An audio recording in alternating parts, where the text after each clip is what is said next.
Danganronpa.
Okay. Hello and welcome. I am your host for this evening, this morning, whatever time zone you are in. Kokolu Covers, or CL. If you are new to my channel, welcome. If you have been here before, welcome back. I am so happy to have you joining me. If you don't know who I am obviously your streamer for this evening. I am a catgirl bard and also the owner and lead developer of Cats and Lillipad Studios, where I make visual novels. We are currently working on the in-between Heart Agency and Moonflower. And I'm gonna snooze that. If you're on Twitch, we almost had an break in my introduction. That's a bit rude.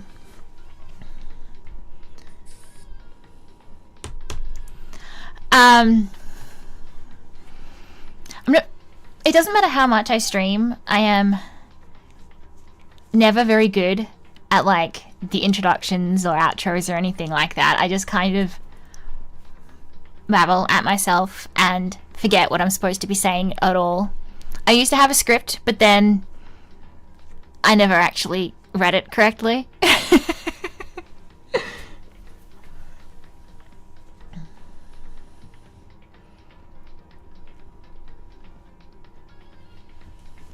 So I'm not very good at the actual, like,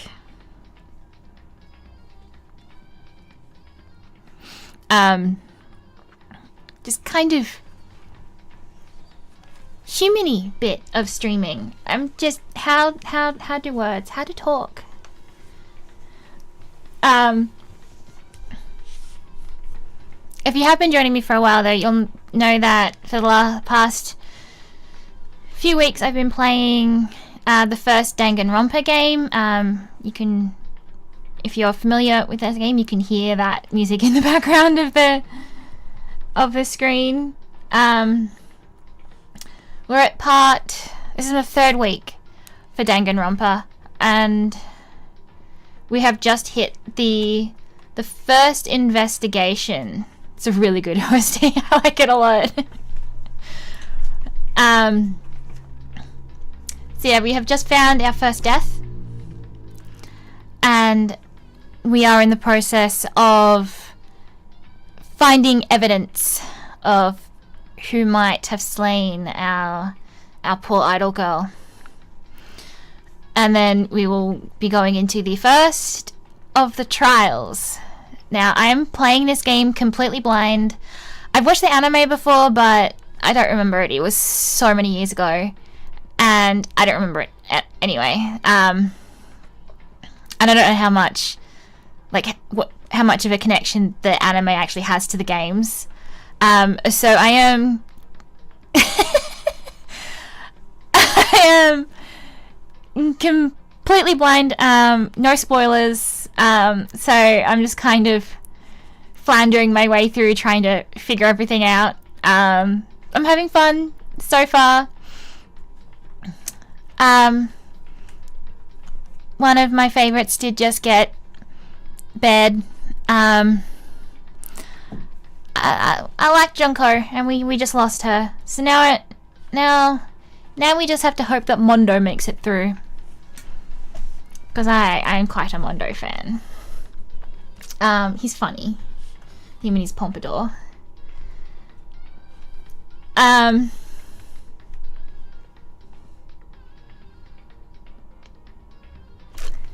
yeah, let's get started. Hey, Phoenix.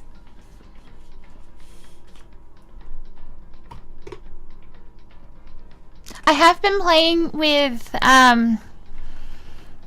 some new things for the Twitch channel, because I got affiliate recently, so like there's a lot more that's opened that I can do on the channel now.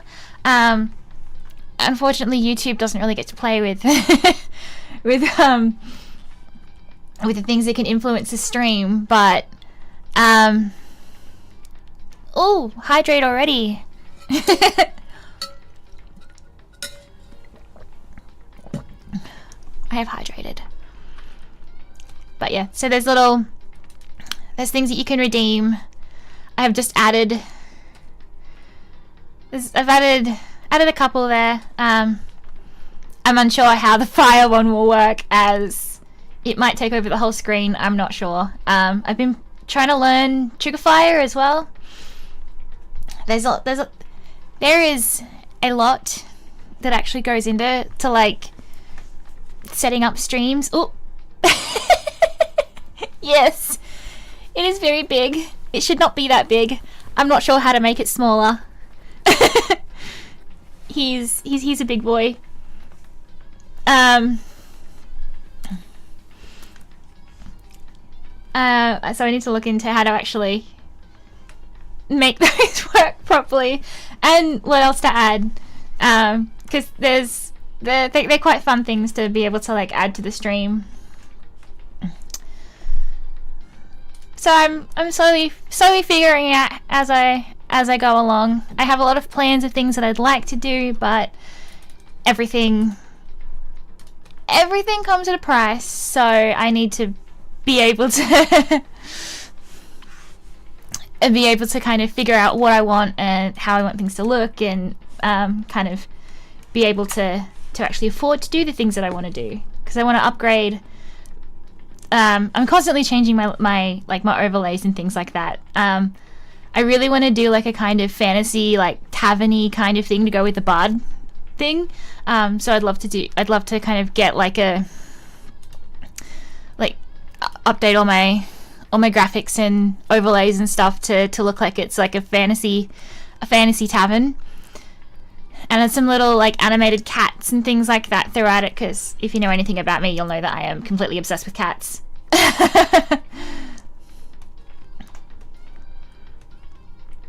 I do have that on my my Steam wish list. I have not gotten around to buying it yet, but that does look very, like, Tavern Talk looks really good.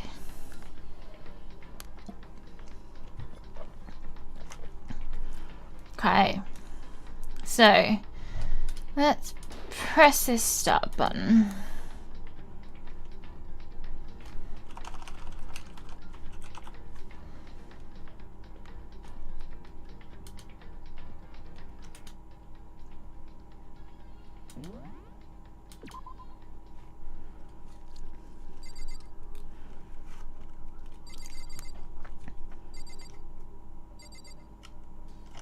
So, where were we?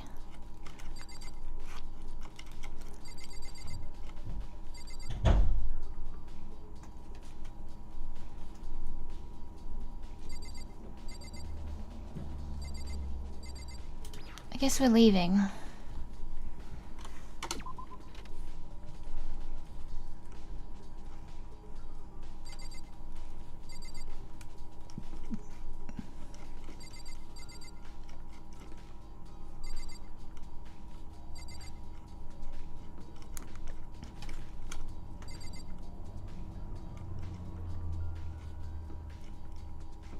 What kind of ads do they show on my Twitch channel? I have absolutely no idea what they play.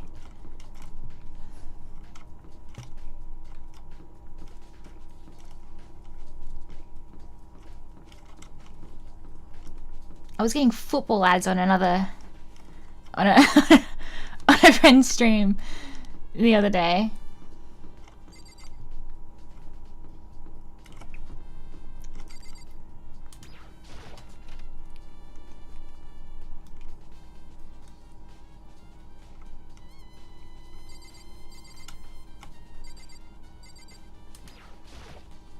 Is that still locked?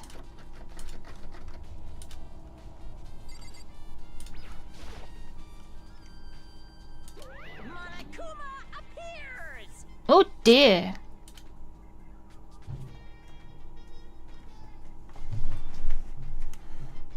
Monokuma is here. The trash room. This is where all the trash in the school eventually winds up. How do you get this gate open? No, you can't go any further. Oh, okay. No. The entry beyond... No entry beyond this point. Only the person on cleaning duty is allowed in. Cleaning duty? No, you can't go any further. No, you can't go any further. This is stupid. Be faster to go around and ask the others. No, you can't go any further. Okay.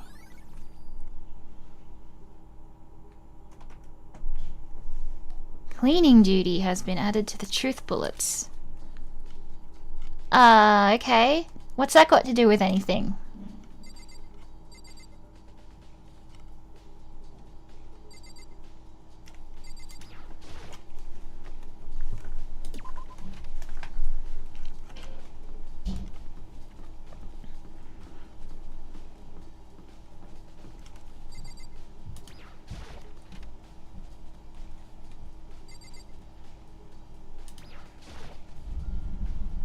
It's a fish tank.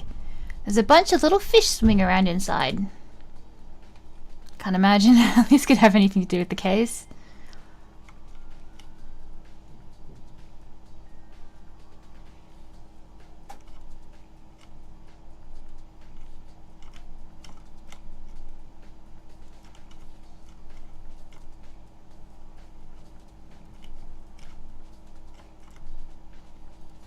Okay, so it's only the fish tank?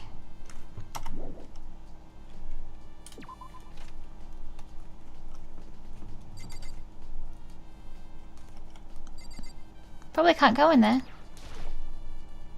This is a girl's bathroom. Obviously I can't go in.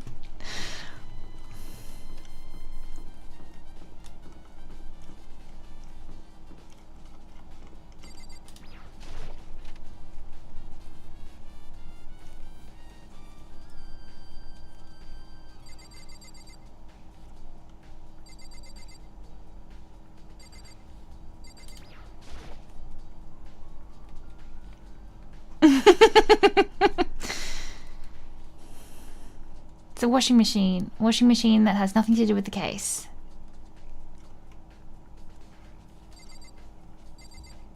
Swimmers.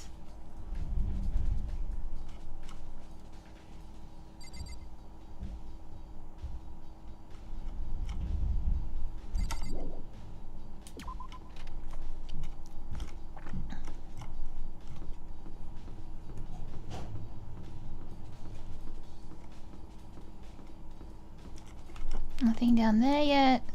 Okay. So I could talk to these people. I wonder if I can... Oh, God, I couldn't go into any of their rooms, could I? Because they'd have their keys.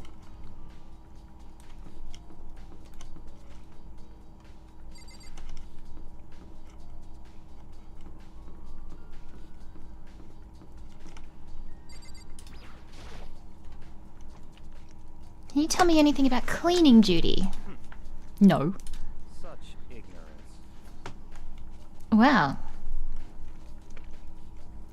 You're like a child lost in the woods, you know that? A total waste of space. What do you mean? Tucker's the only one who has any interest in organising things like that. Good point. Boo, hiss. I don't want to talk to him. I'm looking for whoever's on cleaning duty. Cleaning duty? As a matter of fact, that's me. Why do you ask? Just so happens, Monokuma talked to me yesterday and asked me to take care of it. Without someone on cleaning duty, the school would be flooded with trash in no time. Yeah, put yourself in the trash while you're there. Oh, I formally applied for the position. Oh. I was gonna start this morning, but after what happened... Oh.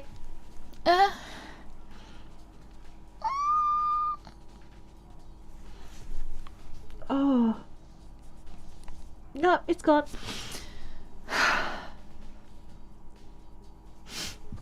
Okay. I thought I was gonna sneeze, but now all I have is a face burning. It burns. Ugh.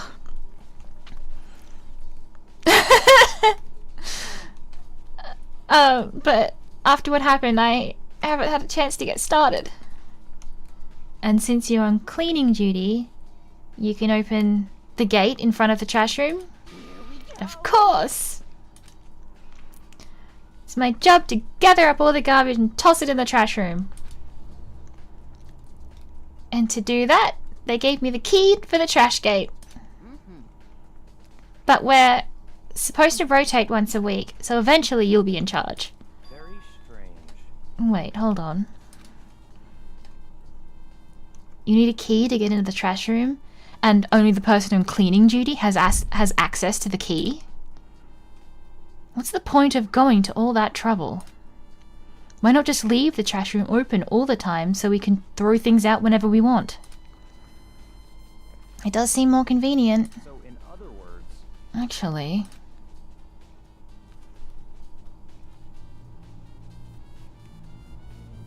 Anyone who kills a fellow student and becomes blackened will graduate, unless they are discovered. That must be why. If anyone could go in and out of the trash room whenever they wanted, then destroying evidence would be easy. The thrill would disappear, and things would become boring. Boring? Hey, listen. Anyway, more important than that. Hey, you bastard. Hattie, why'd you want the cleaning duty gig anyway? I just decided to volunteer for something I knew no one else would want to do. What's the big deal? You... Liar. I know why you did it. Is it, like... You want to dig through all the girls' trash. Looking for, you know, and poking around at it. There's no way to think about this in a common sense kind of way. Oh, what are you talking about? All my love is for 2D. You know what I mean. There's all kind of trash diggers like that. Maybe you'll get tired of 2D and then turn to... I would never get tired of 2D!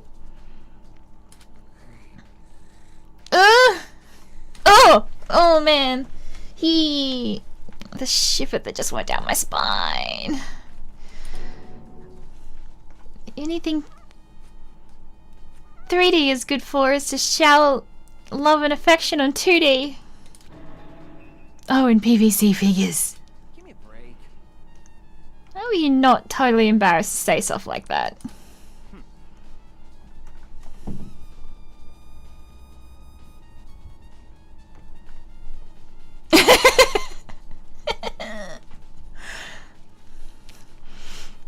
If you're so worried about Hifumi's questionable morality, there's a very easy solution. Whenever a guy has cleaning duty, Sakura can accompany them. From picking up the trash to disposing of it. What? What?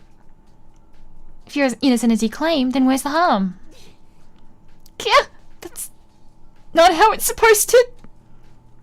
Anyway, on another topic, since you were on cleaning duty, I have a favor to ask you. Oh, what? Now you suddenly want to join my party?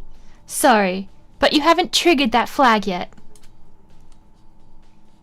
I mean, you haven't helped me recover from a past trauma, or save a village, or beat a boss. No, nothing like that. I was hoping to get into the trash room and look around. Oh, okay. So easy. So Hifumi and I headed to the trash room. Can I push him in? You'd like me to open the gate, wouldn't you? You know, when I look at it, it makes me think. They say he killed his wife. He learned how to get by on the inside, but he never stopped dreaming. Get busy living or get busy dying, he said. So him and Rita, they found themselves a way out. Whatever, please just hurry up. Leave it to me. He is all kinds of cringe.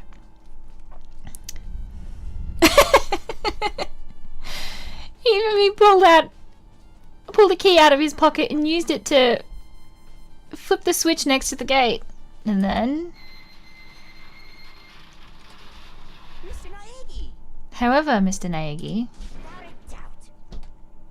surely you aren't planning to use the trash room to destroy evidence, are you? You fiend! You planned this all along! No! I just wanted to see if the actual killer had tried to destroy any evidence or not. The actual killer is you, isn't it? You wanted to see if you left anything behind. Wait, maybe a parallel world? Whatever, let's just hurry up and keep looking.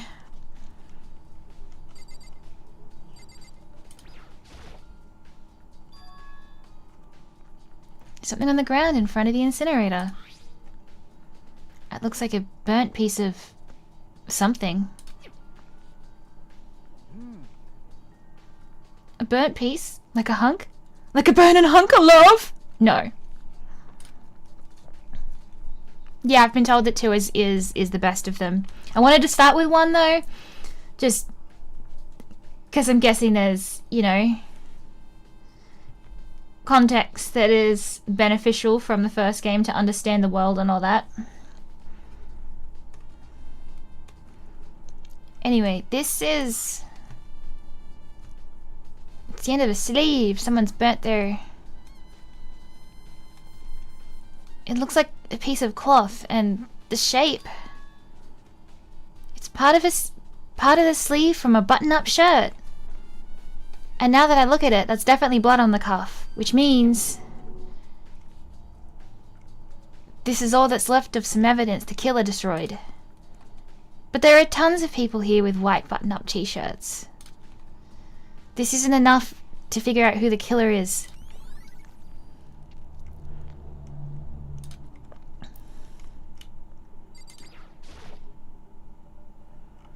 There are shards of broken glass scattered around in front of the incinerator. Looks like some kind of glass ball, just about big enough to fit in the palm of your hand. Is this perhaps... Is that... Do you know what it is? Oh! They say if you collect all 7, a dragon will appear and grant you a single wish. Kidding aside. It's the kind of thing you might see on any big city street corner. Gaze into it and you will catch a glimpse of the future. Just like that Mina girl who was on that quest to find that one guy. The fuck does that mean? Yeah, I get what you're trying to say, but who did this particular ball belong to? There's only one person it could be.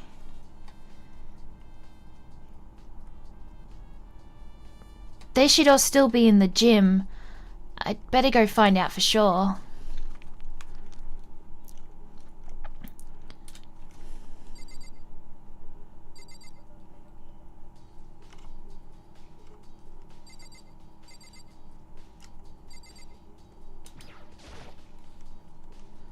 Huge trash can. Is this where we're supposed to put trash we can't burn? Doesn't look like it's hiding any clues.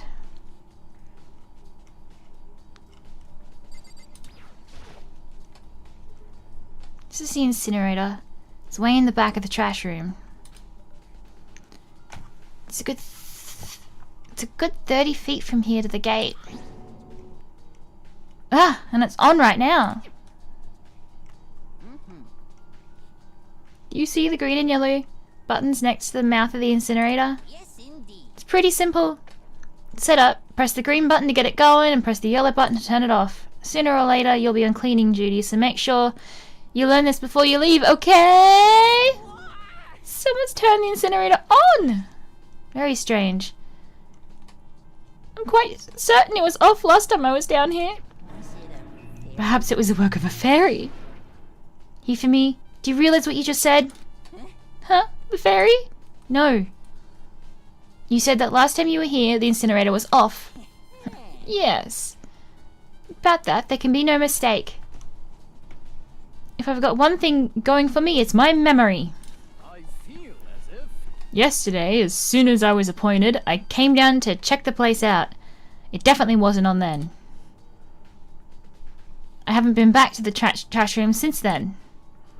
And since I'm the only one who has a key to open the gate, it should be impossible for the incinerator to be on, and yet... It also means someone was able to switch on the incinerator without opening the gate. But how is that possible? Maybe someone with a really good throwing arm has...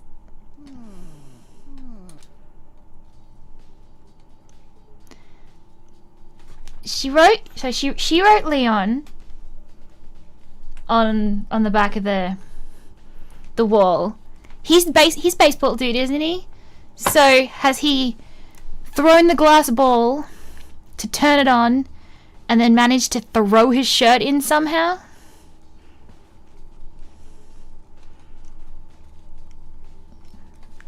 The only one that I could think would be able to get to it without opening the door like that. When I was last here, the incinerator was off and those glass shards and burnt clothes weren't. What does it all mean, Mr. Nagi? Will you be confessing soon? Why me? That's it. Everyone already knows you did it. All the mysteries are being solved one by one. Sounds like he's living out one of his comic book fantasies.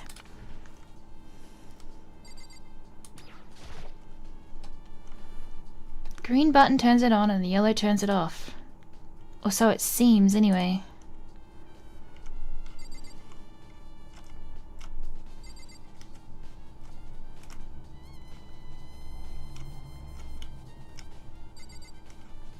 Okay.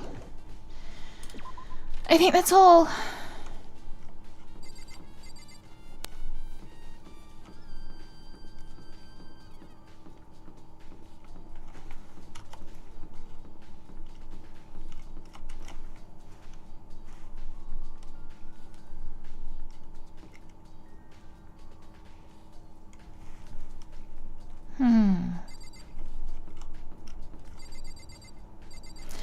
The only problem with it being Leon is that he doesn't wear a button-up shirt.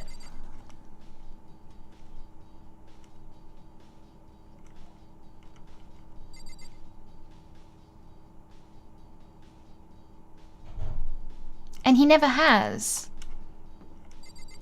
So unless he, like, changed his clothes to make it seem like he was wearing something that Seems like something doesn't seem right. The Monokuma files said Sayaka was killed in your room. I just can't stop thinking about it. Could it be the nameplate?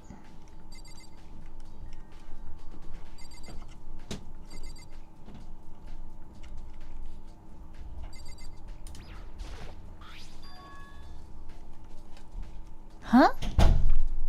This is definitely my room, but the nameplate has Sayaka's name on it.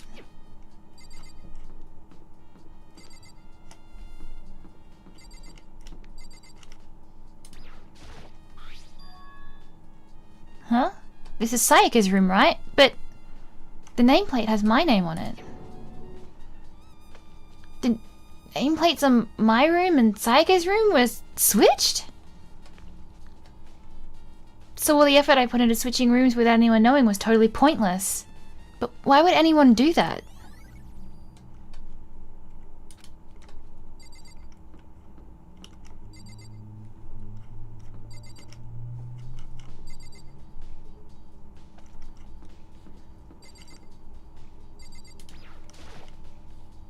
This is Junko's room.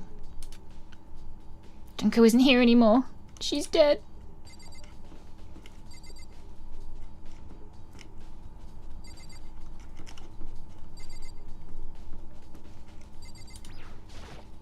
seems like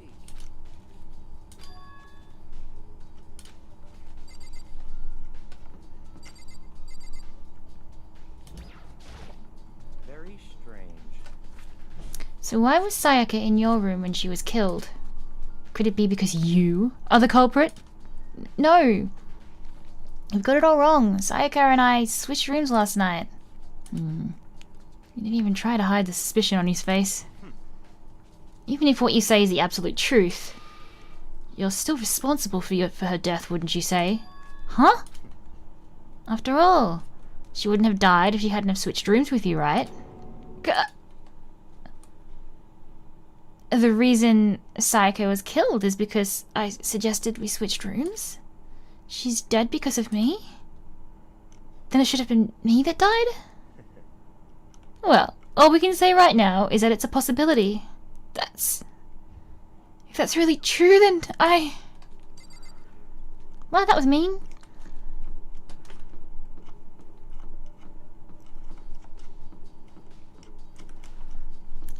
Everything but the actual shirt seems to point to Leon.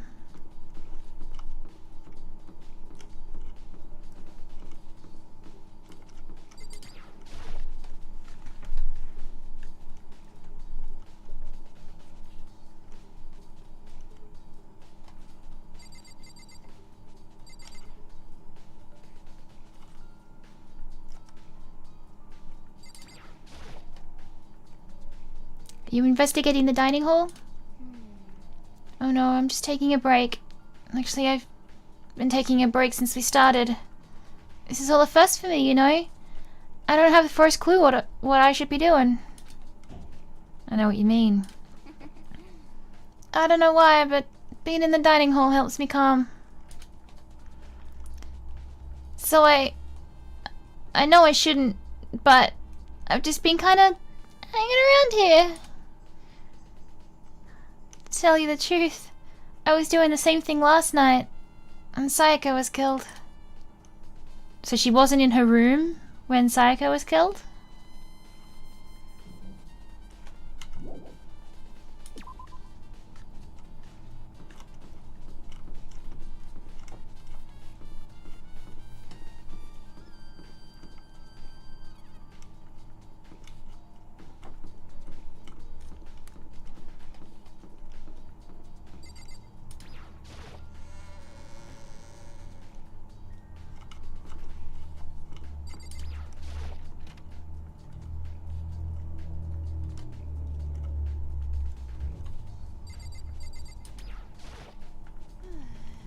To kill someone just to save your own life.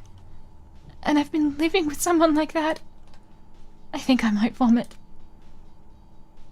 But is what Monokuma said really true? Did one of us really kill Sayaka? If the Mastermind really was going to get involved, they wouldn't just kill us. They would have just killed us on day one. That's a good point. By the way, how's your investigation going? I already told you, I don't do blood, so I don't plan on doing any investigating. Besides, I already know who did it. This is very After all, where was Sayaka killed? In your room, right? What more proof do we need? We already know the truth. She really doesn't trust me at all.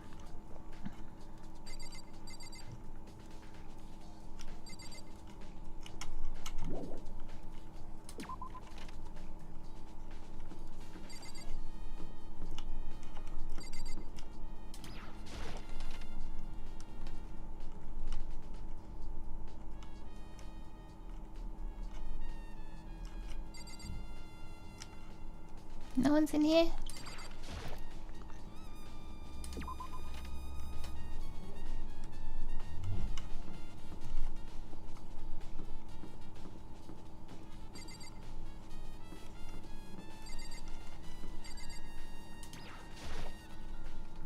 Listen to me. Do you have a second, Makoto? I've uncovered something unusual.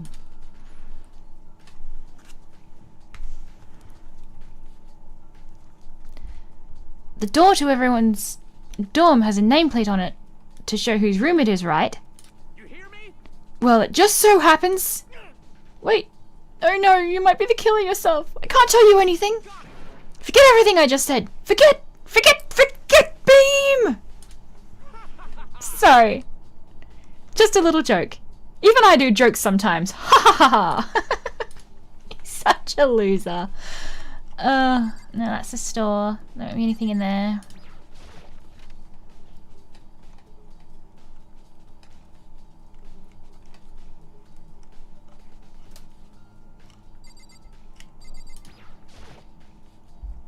The DVD player.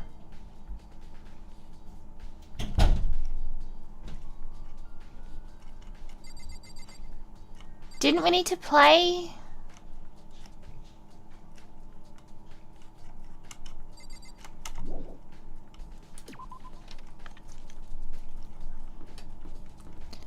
Didn't we need to play her,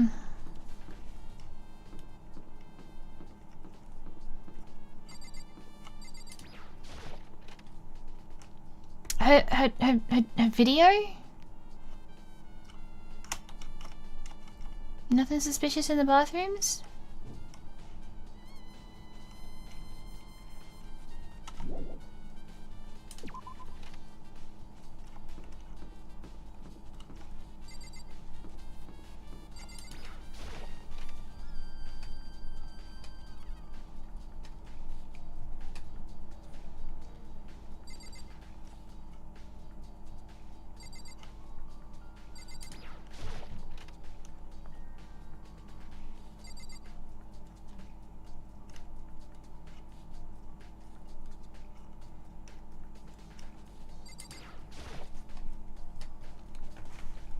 Hey, Jiro. I was hoping that I could ask you something. Huh?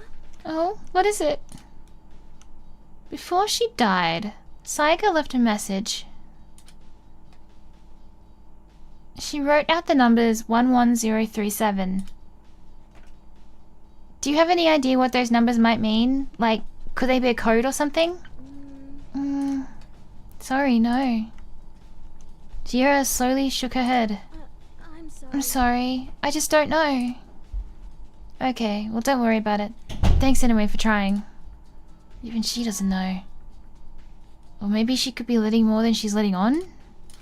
No, couldn't be. Hey, Hero, can I ask you something? No. I gotta get out of here. Gotta get out now. I've had enough. Gotta break free. Hero, snap out of it. Huh? Makoto, what are you doing here? What? Hey, does this look familiar? That's my crystal ball! But it's all smashed, what the hell? The heck? I only bought it because the guy said it was blessed.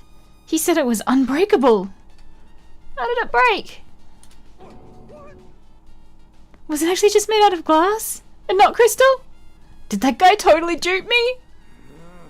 He said it belonged to the pillars of history. Genghis Khan, George Washington, Napoleon. He said whoever controlled that crystal ball controlled the world. Was that seriously all BS? Oh god, of course it is. Let's put that aside for now. So, can you say, without a doubt, that this belonged to you?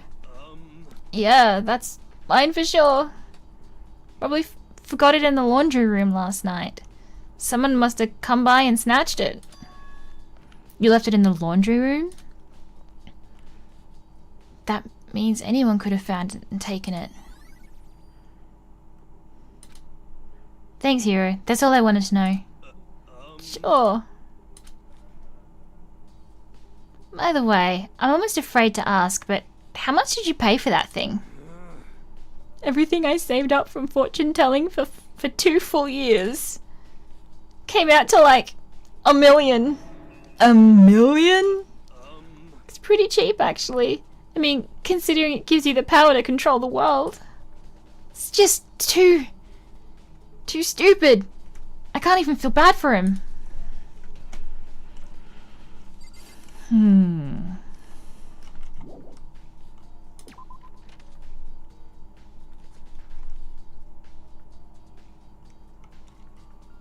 Now what?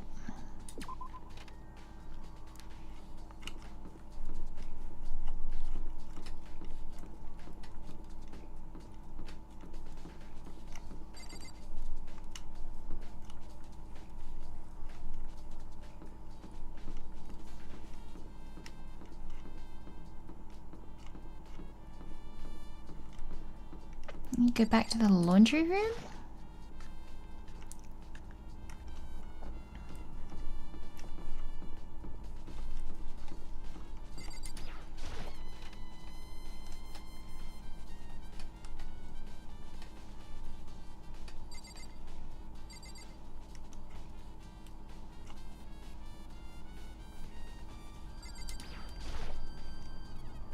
Swimsuit.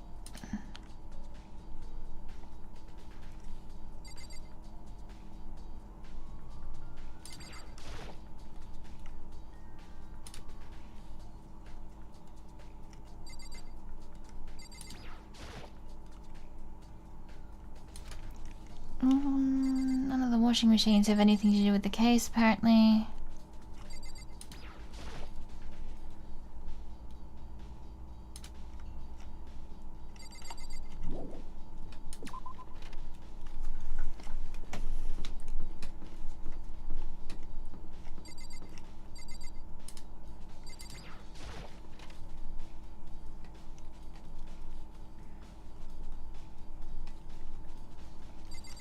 Was his?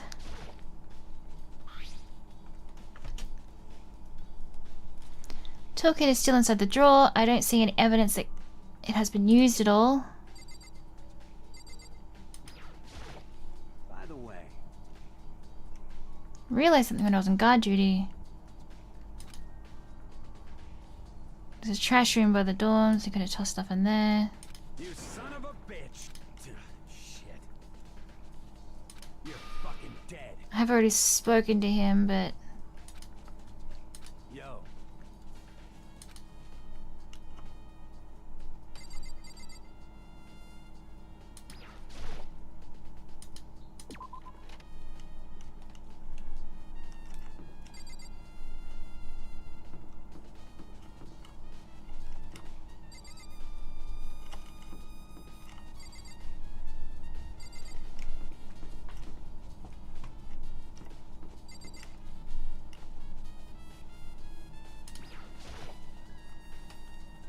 as I place my hand on Leon's door, I noticed a human-shaped blur come tearing out of the depths of the hallway. hey, you bastard! Hold up, hey, the hell do you think you're doing? Huh? I mean, seriously? How does my room have anything to do with the investigation? Well, I suppose that's a natural reaction to someone trying to go into your room without permission.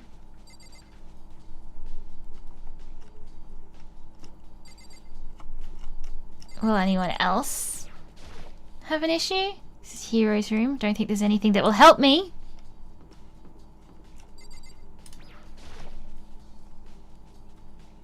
In Hifumi's room, I heard a rumble. Mr. Naegi, Hold it right there. Huh? there's no way to think about this in a common sense kind of way. Trying to enter someone else's room without their express permission is the highest breach of etiquette. So it would seem. Whether it's related to the case or not, you must respect a person's right to privacy. True.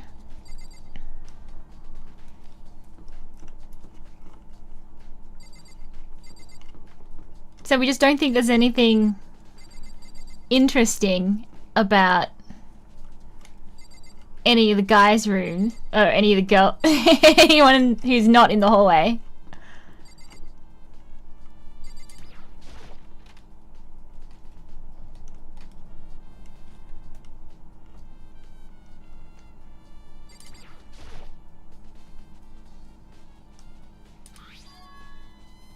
Yep, the DVD with Saika's name on it.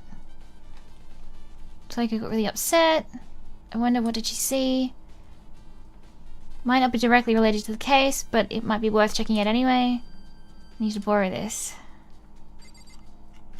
Oh, so do I have it now?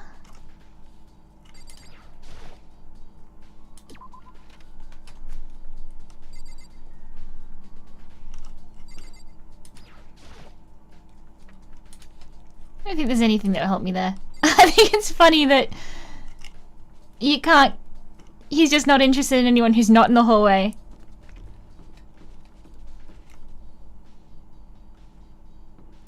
And anyone who is, like, rushes you to make sure that you can't get in. That's funny.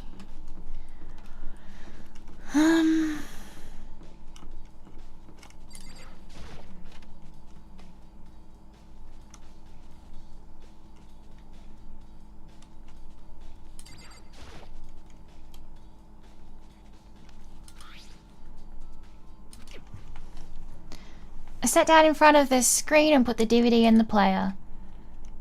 I pushed play and the screen was dark for a few seconds, but then an image slowly appeared. It looked like some kind of a concert. And standing on stage, front and center, was a face I recognized all too well. Sayaka. She was there along with the friends she said had been so important to her. She was positively glowing there in front of the crowd, so full of life. Seeing that image made it even harder to accept. Except that she was dead. My vision started to blur and darken, and then the voice I'd come to despise so much began floating out of the speakers. Sayaka Maizono, the ultimate pop sensation, lead singer for a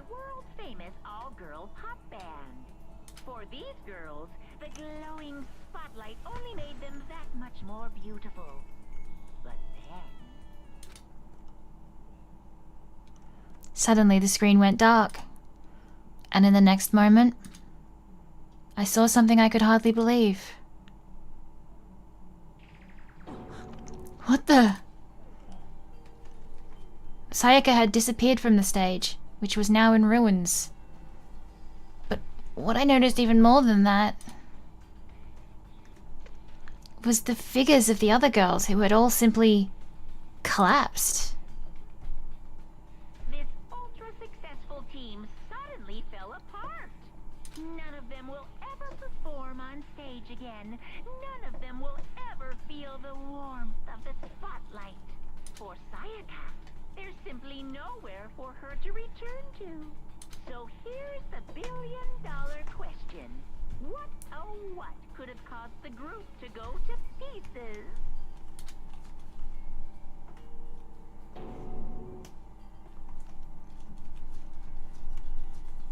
Without warning, the video cut off. What the hell? That wasn't real, right? They're a super famous pop group. Everyone knows who they are. Is he trying to say he was even able to get to them? Is that really... If that really did happen, everyone in the outside world must be going crazy. What kind of person would take things this far?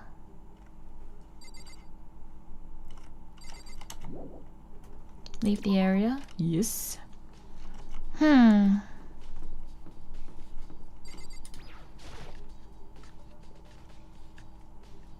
Oh.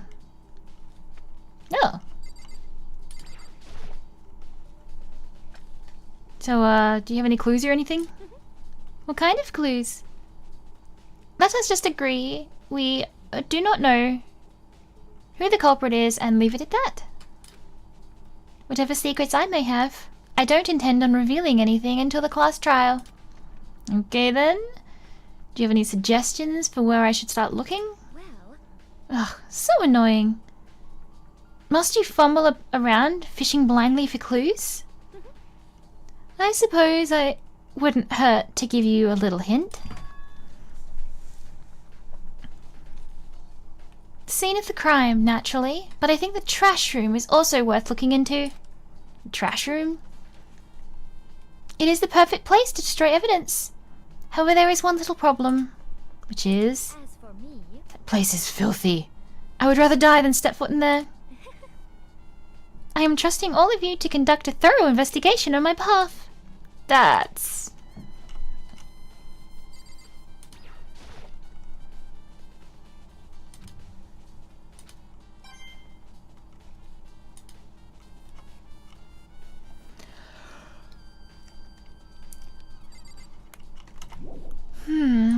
Okay, what haven't we looked at?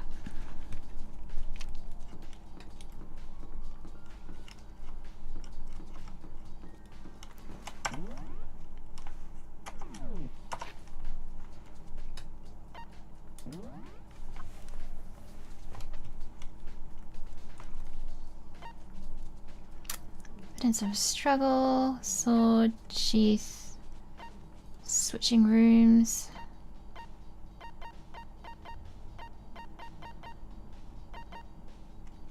Ugh, look at what my scroll wheel does. I scroll down, but it jumps. Room cleanliness.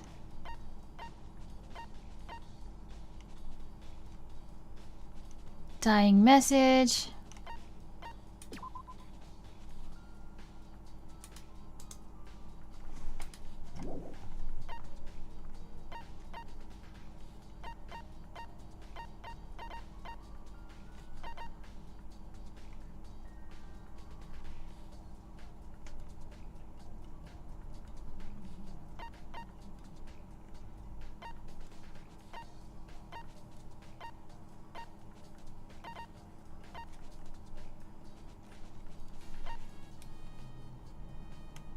Burnt shirt. Crystal ball.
Red looked in there, haven't I? There was no one in there.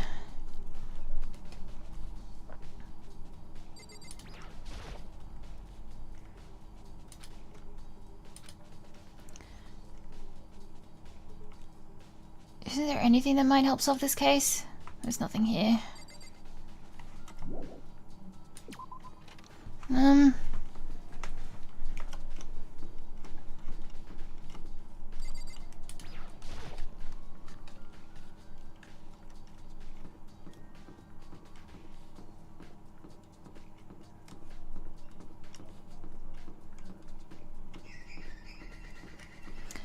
They all keep telling me to go back to, like, to go to the trash room, but I don't know if I've already seen everything in here, or...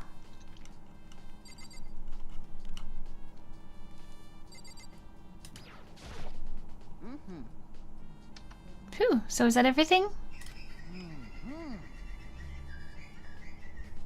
Close what you open. Put away what you take out. Sleep after you eat. Take care of what you buy. Keep that gung-ho attitude in mind, and but we still got to do the actual legwork, right? One of those things he said was definitely not like the others.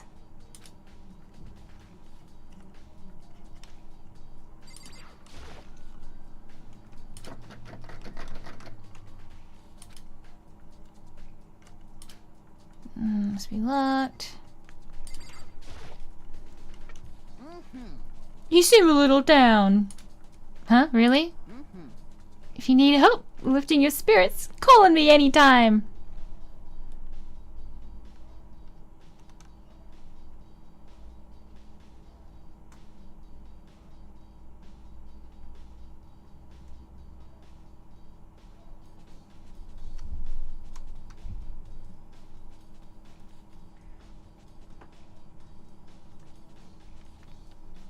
What the here it is created for the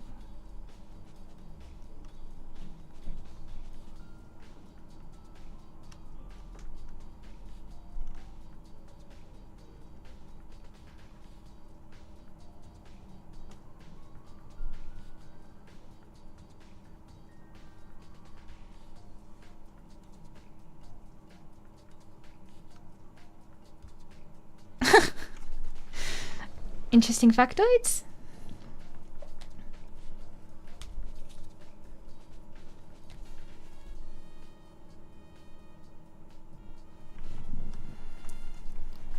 Come on. No one wants to share your smut with you. That's disgusting. Yuck. Oh, I bet that's all sticky. Yuck. I've got all kinds of smut. Stuff that might help you cheer up. No, thank you.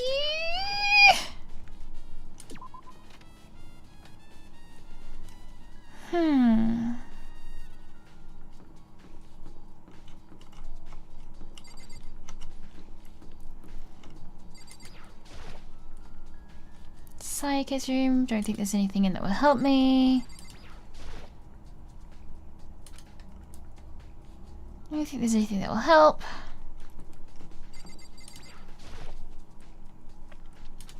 Don't think there's anything that will help.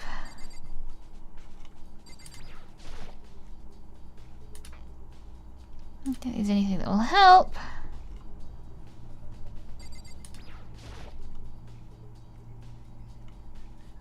Don't really have anything to talk to her about right now.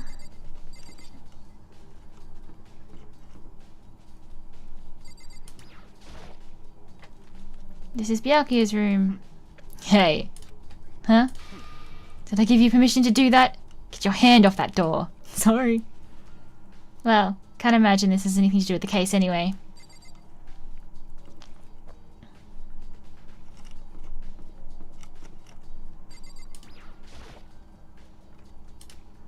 Is there anything in there? I mean, there might be.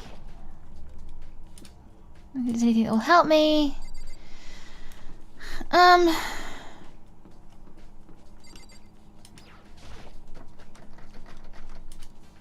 Door won't budge, must be locked.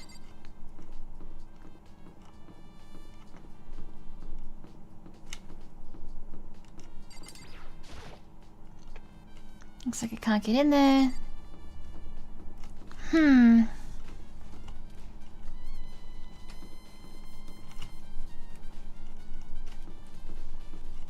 Hey, where'd Kyoko go? Hey, Mads!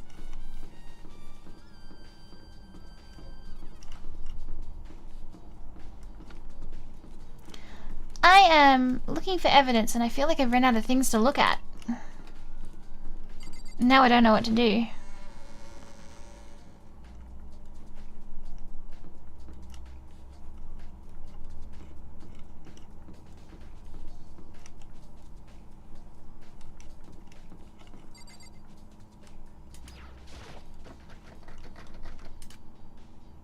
So my budge must be locked. I don't think I want to go in there anyway.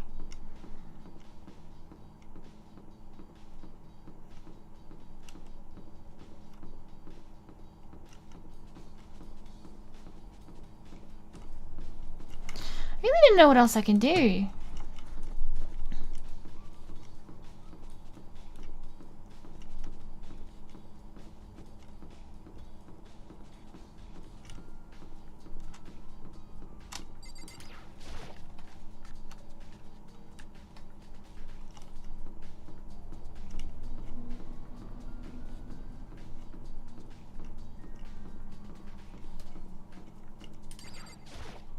Very strange.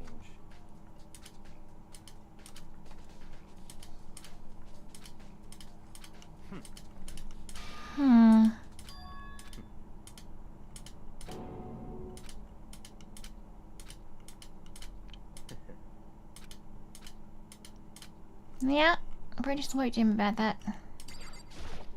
Seems like Nameplate switch.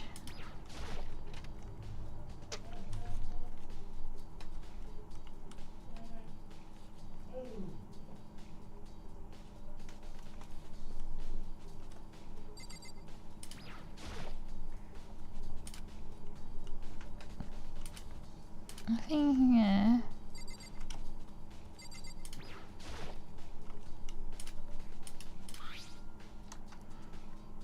No use for clues.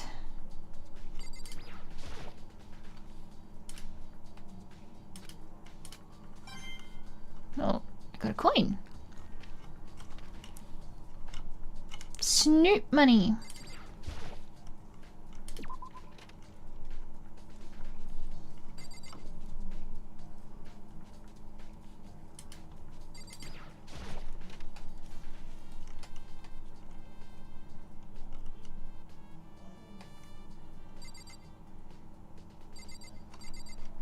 I don't know what else I can look at.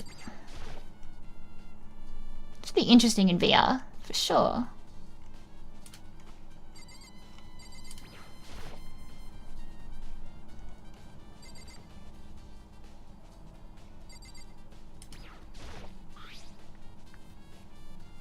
Oh.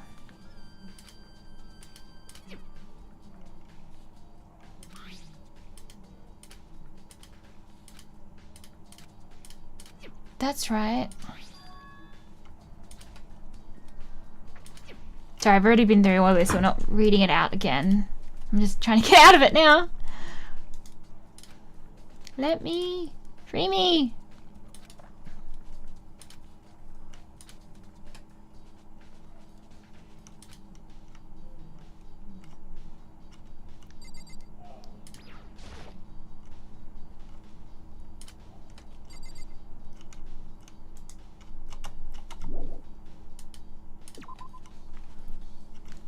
I know where I haven't looked.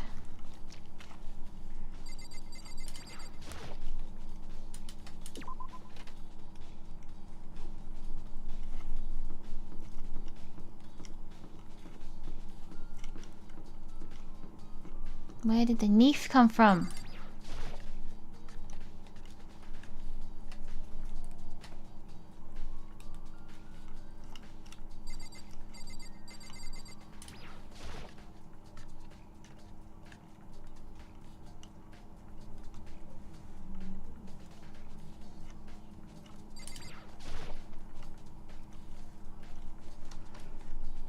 There are all kinds of kitchen knives here. Big to small, but looks like one of them is missing. Was it missing from the very beginning, or see if anyone here knows more about it?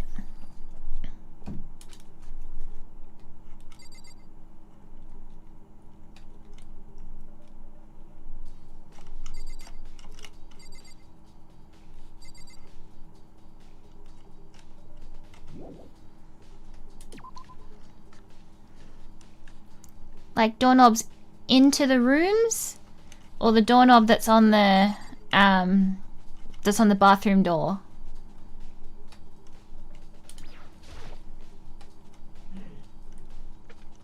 Hey, so did you notice one of the kitchen knives is missing from the dining hall?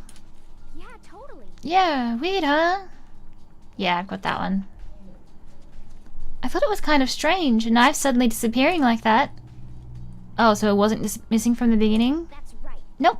Last I remember, they were all lined up in a row, in a nice, neat row. So when did you notice that one of them had disappeared? Well, I went to get some tea from the kitchen last night, and all the knives were still there. But when I finished my tea and went back into the kitchen to wash my glass, one of the knives was gone. So you're saying the knife disappeared while you were drinking your tea in the dining hall? Yeah. In other words, you were right there in the dining hall when someone came and took it. Then you should be able to say for sure. You can... you can tell everyone I didn't come to the dining hall last night. Which proves I didn't take it. Hey, by the way... Did you really kill Sayaka? What? Of course not. I would never. Hina, do you really think I murdered her? Well, she was in your room, right? So I mean, you guys are supposed to be friends, right? But you still killed her. On the other hand, two people becoming close friends, then one killing the other is a classic drama setup. So when you consider everything together, I honestly have no idea. Aha! That's what I was missing. Okay. Oh my god, Instagram has such low quality spam messages. Stop DMing me with random things. Man, the spam DMs get so bad sometimes. I'm getting tired of waiting. What say we just get started, It's time for the long-awaited class trial!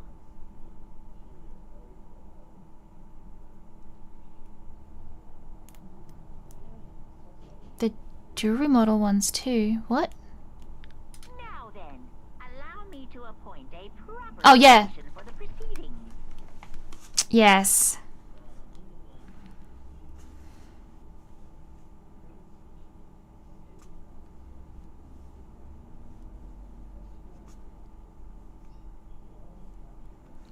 Yeah, they're quite annoying.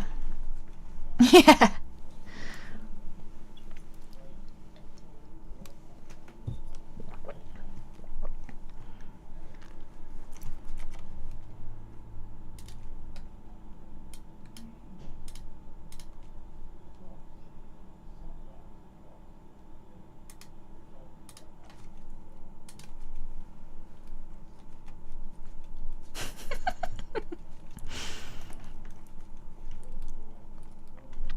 I need to figure out how to make that smaller. That's the only one that will appear on screen at the moment. All the others are like default things.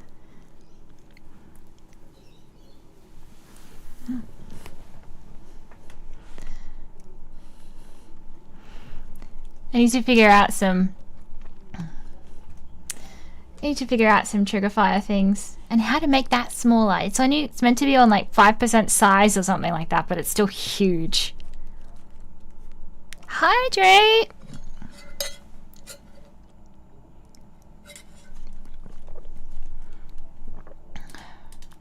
I also added your requested unshrimp.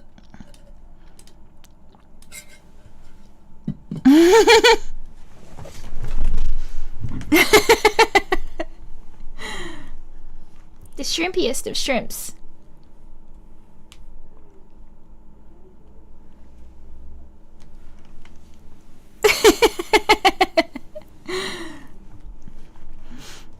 Mads is our hydration and unshrimp reminder master. Oh no! Shrimp oil, really? No!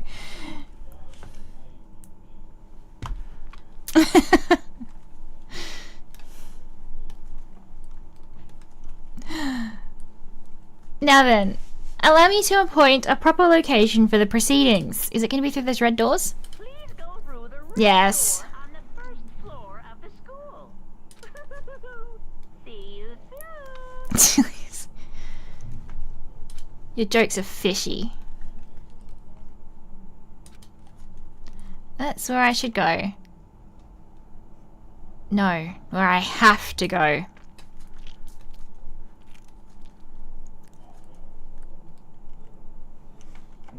Okay. It's not what I wanted.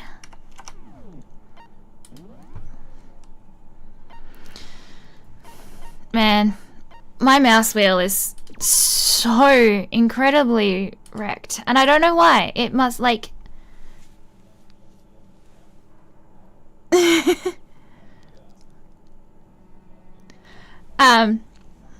It seems to be just a problem with the Corsair mouse, because the last one I had, I had the wired one.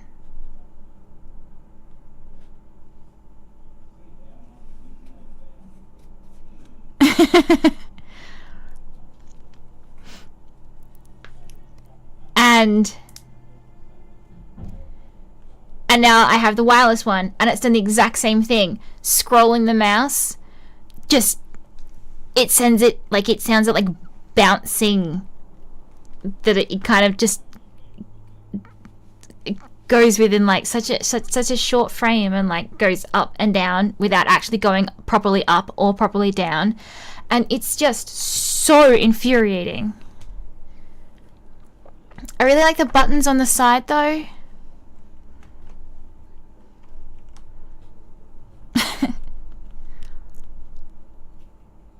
Because I use it's got like the macro mouse number buttons on the side of it that I find very, very useful for programming and gaming. It's only the fact that the scroll wheel doesn't friggin' work, and I have no idea why, and it's now 2 from the same brand, and I really don't want to have to go back to Razer, because Razer's let me down before, and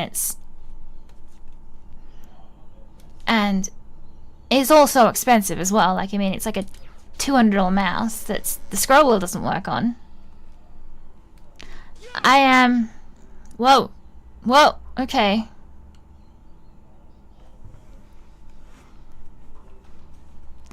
My laptop is Republic of Gamers. Does it have the mount, like the number keypad on the side of it though? Yeah, I am very weak to RGB things. I pay so much more than I need to for low quality things, because I like it. The lights make me happy. It's 4 sides button. Yes, they do. It's like, you pay so much more for them, but like pretty lights. Yeah, my desktop set me back quite a lot as well. Everything's so much more expensive in Australia though, so like, and we don't get as many options for things.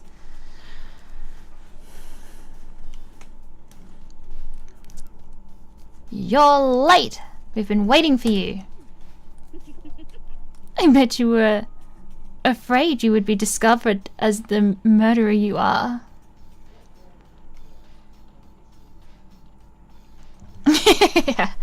I had to upgrade my computer a while back because it just couldn't handle the amount of rendering that I was doing through my audio engineering jobs and stuff. It's just, it didn't have terrible specs, but it didn't have enough processing power to render everything. It was taking 20 hours plus to. Yeah, I hate Mac though. I can't use Macs. I had I got a job with my mum's work to try and save up to pay for hiring an editor, which my publisher has now taken care of. But they used Macs there, and oh my god, Macs, I can't, even the mouse is different. And then when you plug them in, you have to plug them in the bottom of it, not the end of it, so you can't use the mouse if it needs charging, which is the most ridiculous design of something I've ever seen.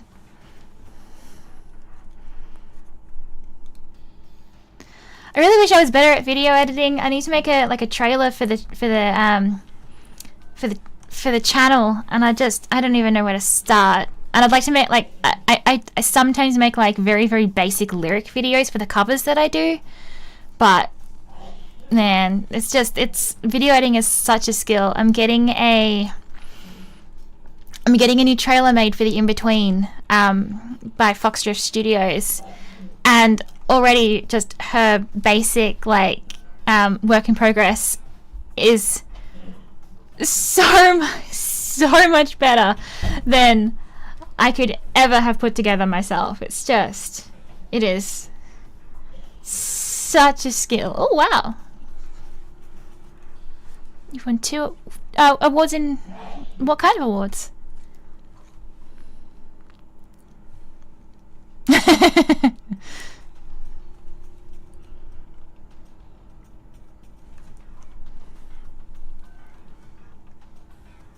I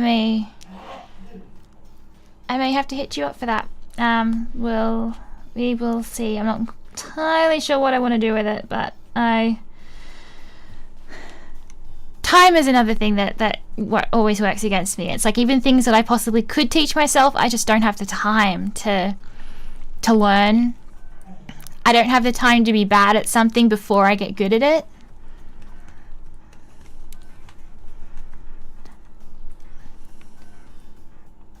Yeah. I bet you were afraid you would be discovered as the murderer you are. I really think that she is that serial killer that they talked about before. I am. There's just something about.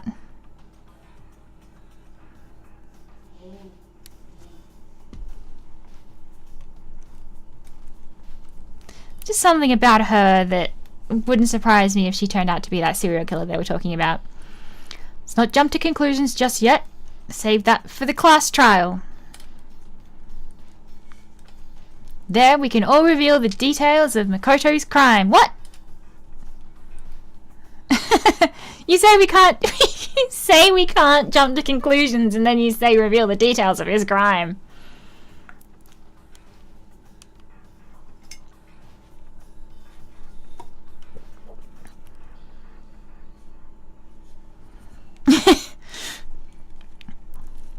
So they really are convinced I did it, but I didn't do it. Me and Sayaka both knew that all too well. But then, who is the killer? The one who murdered Sayaka.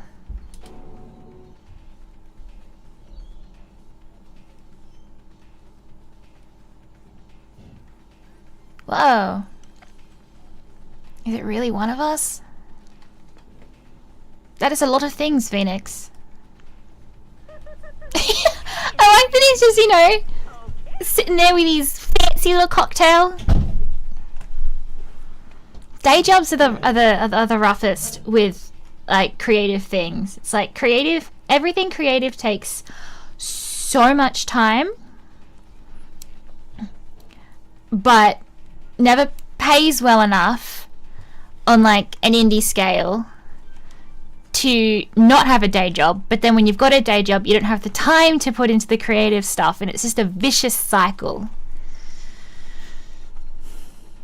Is everyone here then? Okay then. Please board the elevator in front of you, which will transport you to the courtroom, where all your fates will be decided.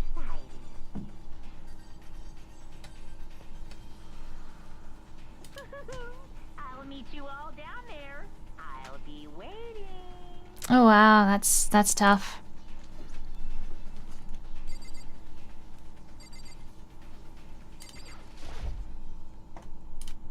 Let's get started. Guess I have no choice but to get on this elevator. He's so funny. Yes, indeed. I really like Celeste. I'm gonna be sad when she dies. Hey, Are you scared? No, scared isn't quite right. Makoto. I said it before, but it's up to you to uncover the mysteries surrounding this case yourself. If you don't, you'll never come to grips with the truth. If I don't uncover the truths of Sayaka's death,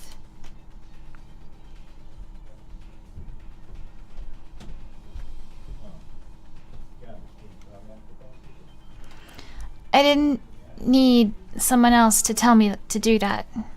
In Sayaka's honor, I swear I'll find out who the real killer is. As I raised my voice to try and give myself courage, I turned, trembling with anticipation, towards the elevator.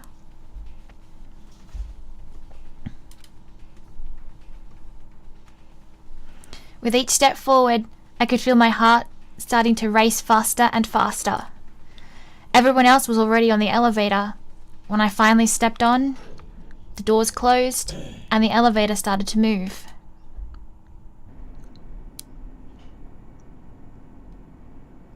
Oh, random 3D.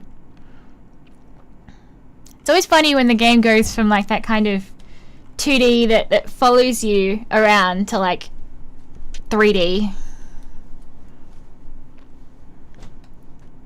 But still 2D? It's a very interesting art style. Oh no. The steel box descended with heavy clunking sounds towards the school's basement.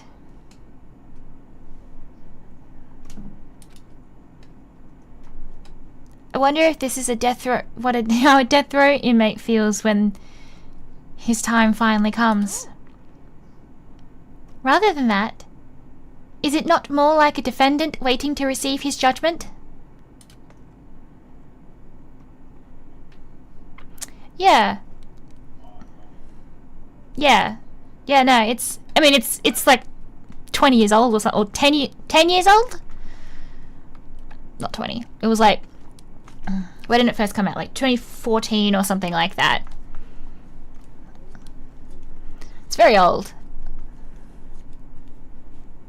And it looks very good.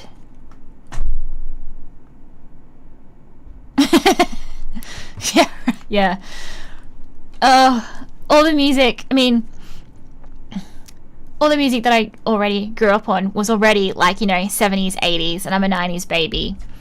But now, like, the music that was new when I was born is now considered like, the oldies.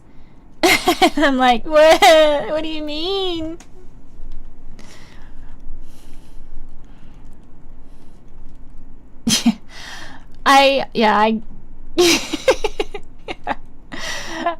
It's like I'm only in my early 30s, but I feel so old.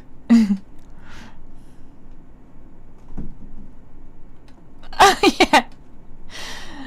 Obviously, to our shared anxiety, the elevator lowered us further and further into the bowels of the school. How deep is this? It's like they're going down to the hive.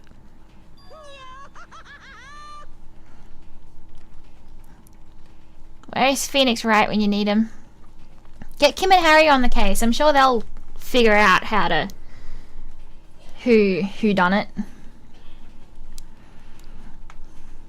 Kim. in particular.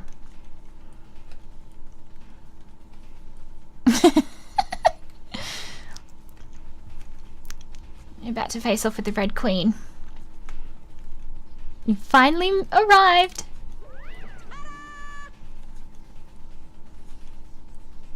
Yes. What do you think? Doesn't it feel like just like a real courtroom?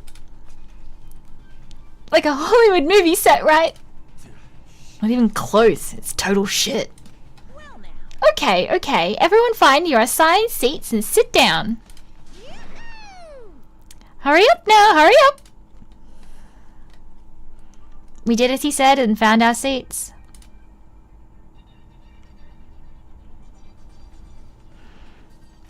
The seats were arranged in a giant circle. Oh, the addition of the dead portraits.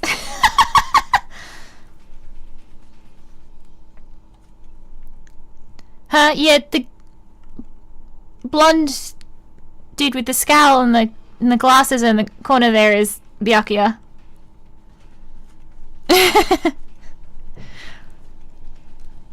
I do always think about the Bleach character though. I love him so much. Bleach beloved. Yeah. The one beside Celeste. I really want Bleach to get like the full remake treatment. The new stuff looks real, like when they came back, the new animation looks really nice. It's one of those animes that I really enjoy the story, but you can't get through the anime without like stopping every like 12 episodes to go through like a 100 episode filler arc. It's rough. I do really like one of the filler arcs though, like the Zanpakuto arc was really fun. It was set up so that everyone could see everyone else. Which also meant it'd be easy for anyone to transfer their tension and unease onto anyone else. The air seemed to grow heavy as we sat there.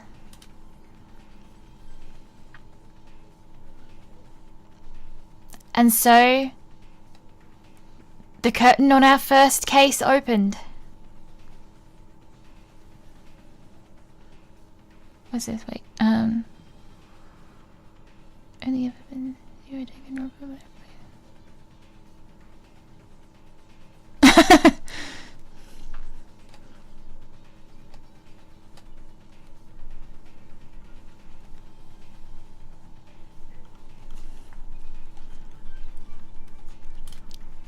A deadly judgment.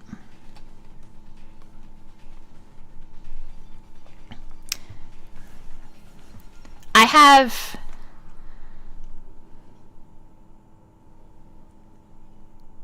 I think almost all of it. All of it or almost all of it on DVD for Bleach. It was one of my very first like anime purchases. We've got like, you know, like box sets of them, and that was really cool.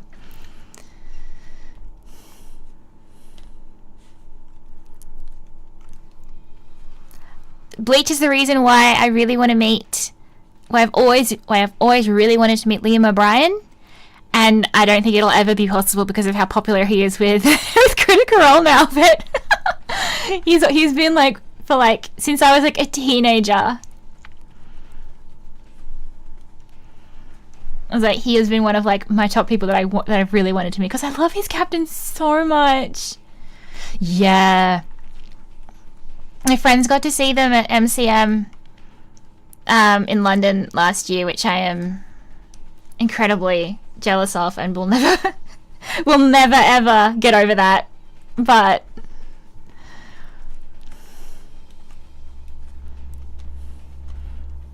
yeah, there's so many people that you know will never come out here. It's sad. Oh, we're in that break.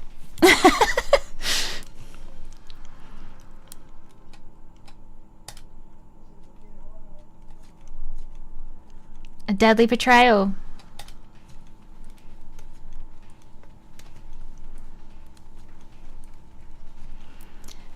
A deadly riddle, a deadly defense, a deadly faith.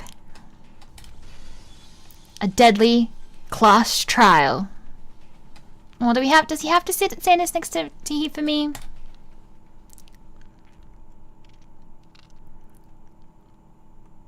Oh, I do like save warnings. Do you want to save? Yes. Yes, I would like to save.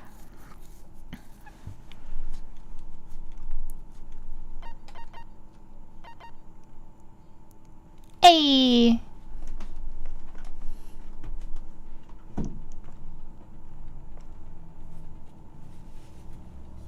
Thank you for subscribing, Mads.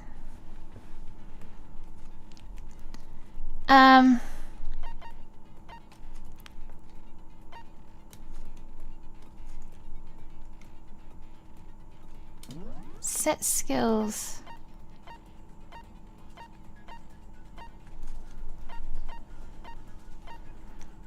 Increase the damage to the opponent when the statement is destroyed. Effective during the... Yeah. I am scrolling down, just so you know.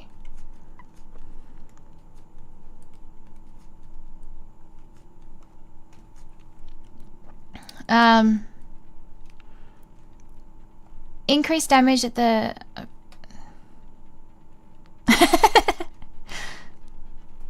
I think like the first 10 people or something like that get a founder sticker for being like among the original people who have subscribed to the channel.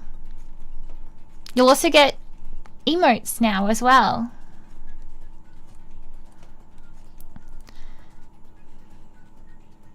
I really want to add more emotes. At the moment I'm using the emotes from my Discord server, so they're all my game characters. But I'd really like to get some. I'd really like to replace them or add to them with the with some bard ones. I just need.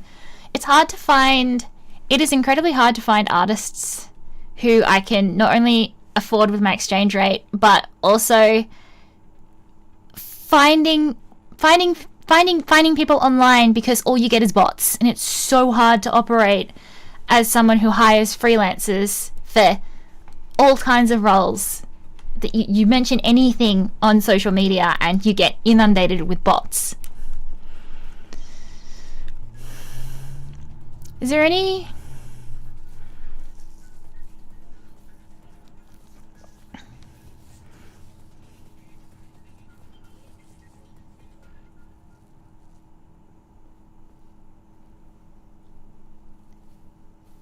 Is there any particular things that I should look... God damn it, I'll look...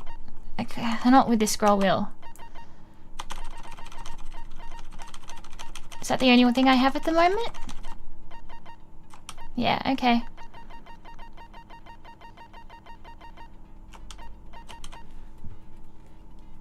Costs 3 skill points.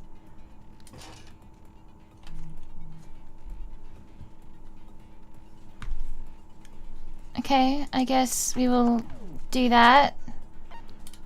Open...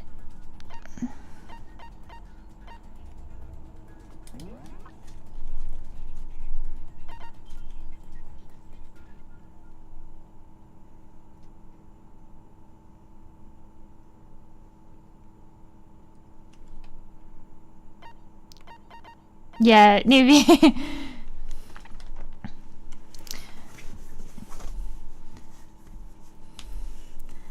I asked Newbie if she does emotes yesterday. I always try and go for people that I like personally know first before like looking around. There's a lot of people on like VGen and stuff like that that I could look into.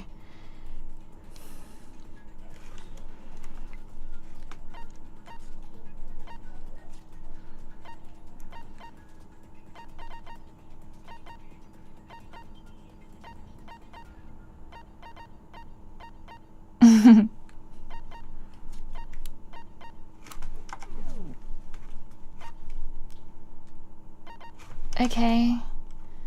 I don't know what the handbook was about, but... Yeah. I really enjoy having the bard. She does have other expressions, but like, because I have to manually change them, I rarely use them on stream.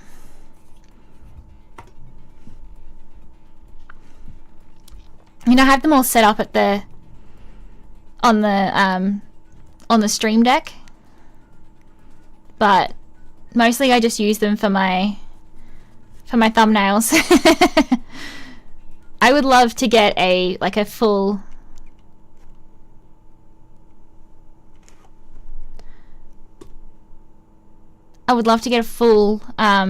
like proper VTuber though. I really need to save up for that though, because it's probably going to cost me a few $1,000s with going. I'd love to change your outfit a little bit as well. I'm just always changing things, and I just...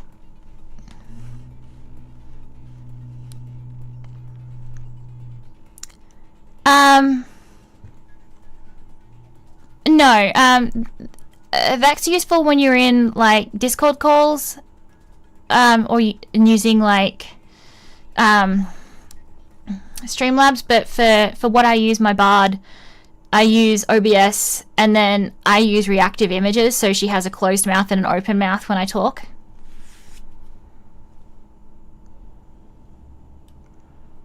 The sensitivity on it is a bit janky though, so sometimes she just randomly flaps her mouth when for like any random sound around the house that the microphone can pick up.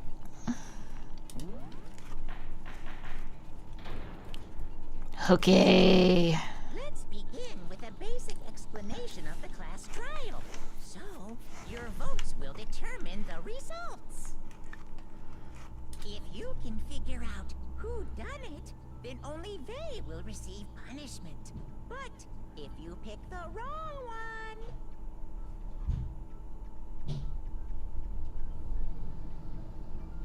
then I'll punish everyone besides the blackened, and the one that deceived everyone else will graduate. And the killer really is one of us, right?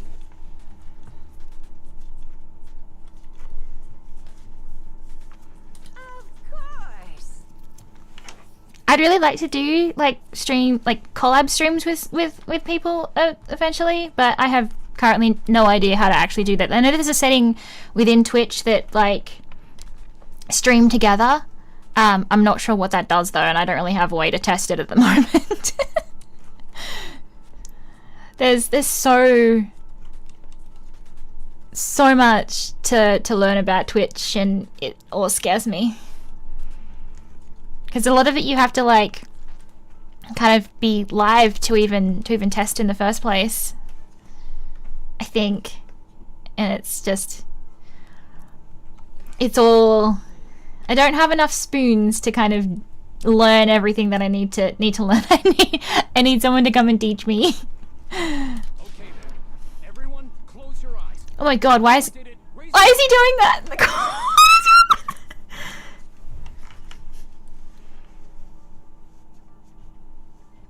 What is wrong? Wow, that is trippy to look at. That is making my eyes go very, very unhappy. Okay then, everyone close your eyes, and whoever did it, raise your hand. Be a goddamn idiot. Why the hell would they raise their hand?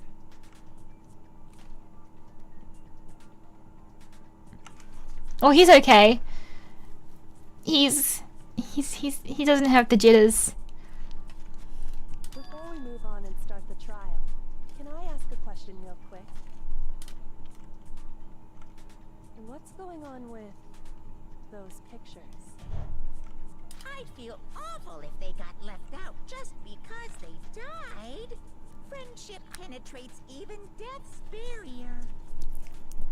Friendship penetrates? Oh. Okay, but what about that other empty seat? There were only 15 of us to begin with, so why are there 16 seats? Oh no, reason. It's just that our little courtroom here can technically fit up to 16 people. Hi, sorry. Okay, that about does it for the preamble. Get ready to get started. First up is the case summary. Now, let the class trial begin.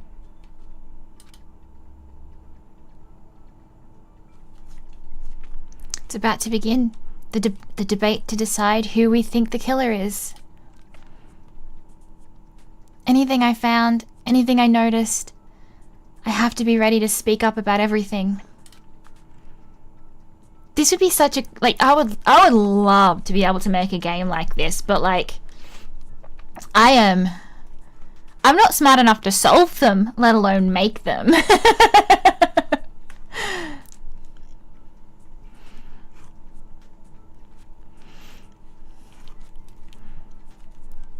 Because this isn't just about me. Everyone's lives are on the line. Your first non-stop debate is about to begin. Would you like to hear more? Yes. Please tell me more, Ms. Narrator. Yes. Yes, I still need to play Dreambound. But yeah, the puzzles. I was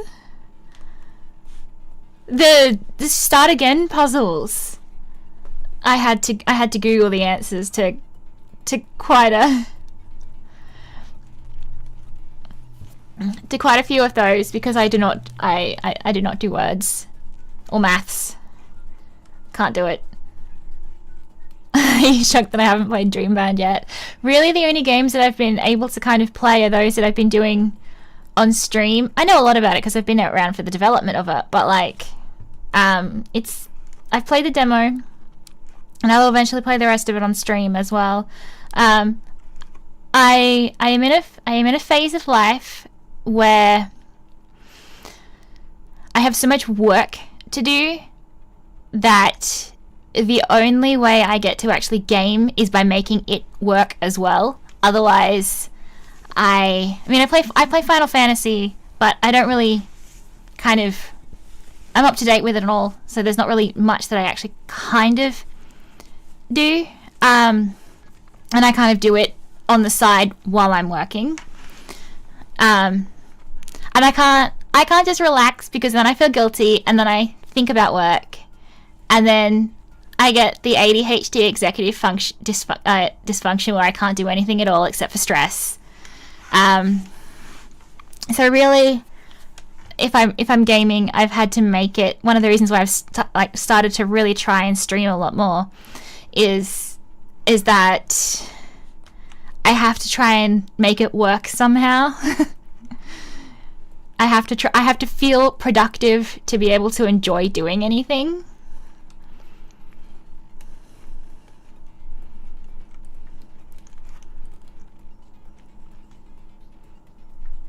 Yeah, so I will play it. It's like, and I also want to play it on stream, so I haven't played it before. Like I've only just finished playing Amelie and Start Again, and they were released ages and ages ago.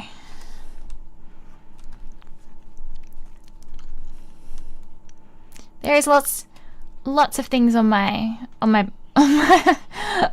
backlog that I just haven't gotten to yet that I've been really wanting to play. But as a solo dev, if I'm not working on my games, they really aren't getting done. So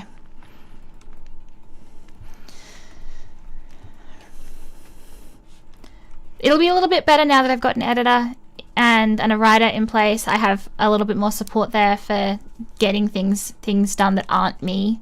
But yeah, it's been a lot of long hours and endless weeks of working with no breaks. Endless months, really. But it's what I have to do. It is what I have chosen for myself.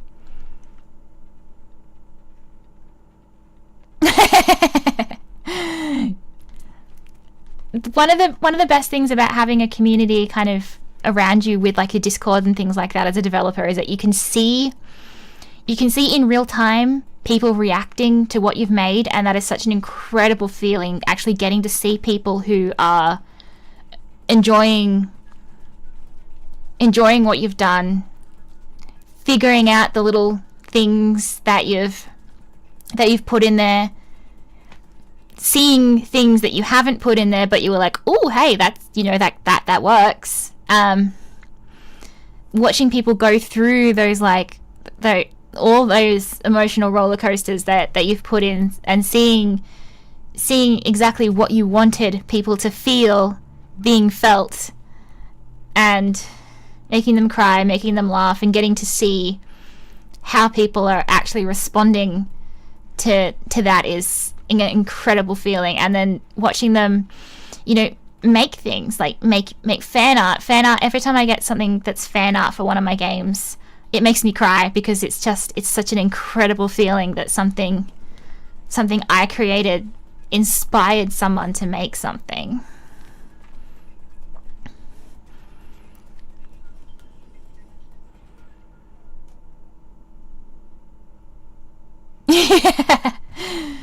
Yeah, it's a really, like, indie devs have such an incredible opportunity to connect with their fans that other developers don't have, and you could never support something for, like, you know, AAA game watching people play, but it really is a very unique and interesting thing to go through. It's terrifying as well, like, what if people don't like what you make? But when they do, it's amazing.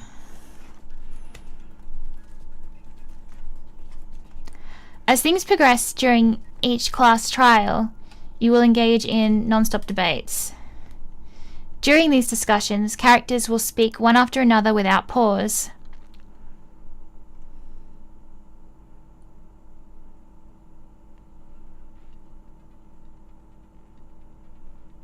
Oh, I really appreciate it. Thank you, Mads. Happy to have you in both of our communities.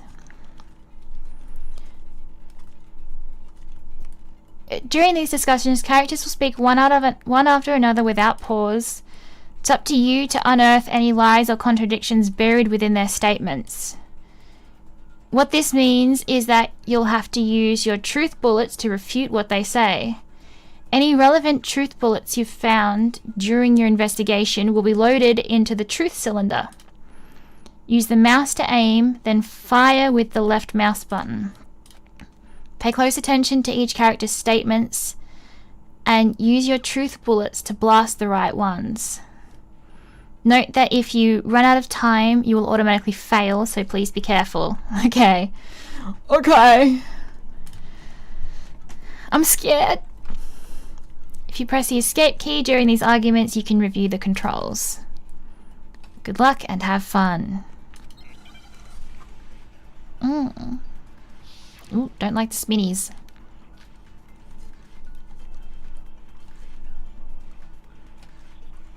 Evidence of a struggle. I assert that the one who was murdered was Miss Sayaka Maizono. Yeah, we know that part already.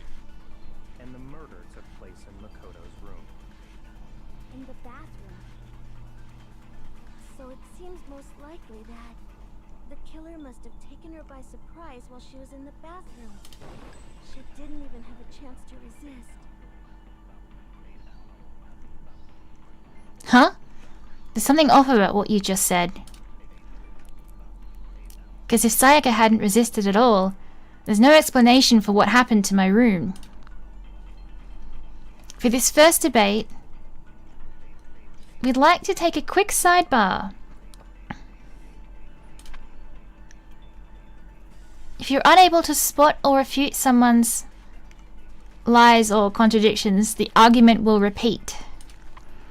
Within a group of statements, some words will appear in a different color.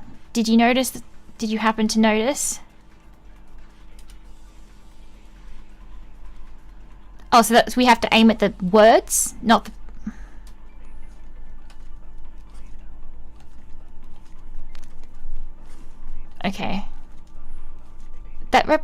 represents a potential hole in a person's statement, a possible weak spot.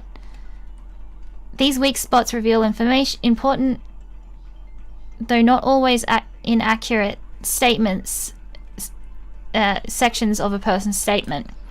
Your truth bullets are only effective against these weak spots. Oh, okay. So when you see one coming up, take aim and fire, but only if you're sure it's actually wrong. You can also fast forward an argument by holding down the control key. Okay. I assert that the one who was murdered was Miss Sayaka Maizono. Yeah, we know that part already. And the murder took place in Makoto's room. In the bathroom. So it seems most likely that the killer must have taken her by surprise while she was in the bathroom. She didn't even have a chance to resist. No, that's wrong. Aha! Just a second, Chihiro. Try to remember how my room looked. With the way things had been damaged, I think we can definitely assume there was a struggle. A struggle? Between who and who? Between Sayaka and the killer, of course. So you're saying Sayaka wasn't caught by surprise in the bathroom? She must have been attacked in the main room first. Then, she ran to the bathroom to try and hide.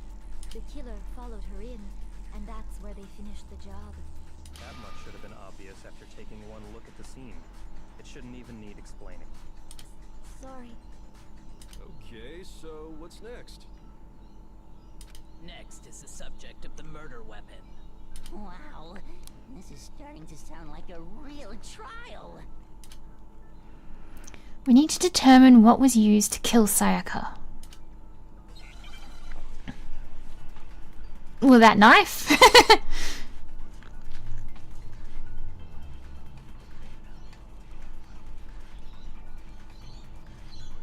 So what was used to kill her? There was some kind of sharp object thrust into her stomach. Without a doubt, that is the murder weapon. So the killer used some random knife they had on him. No, that's wrong.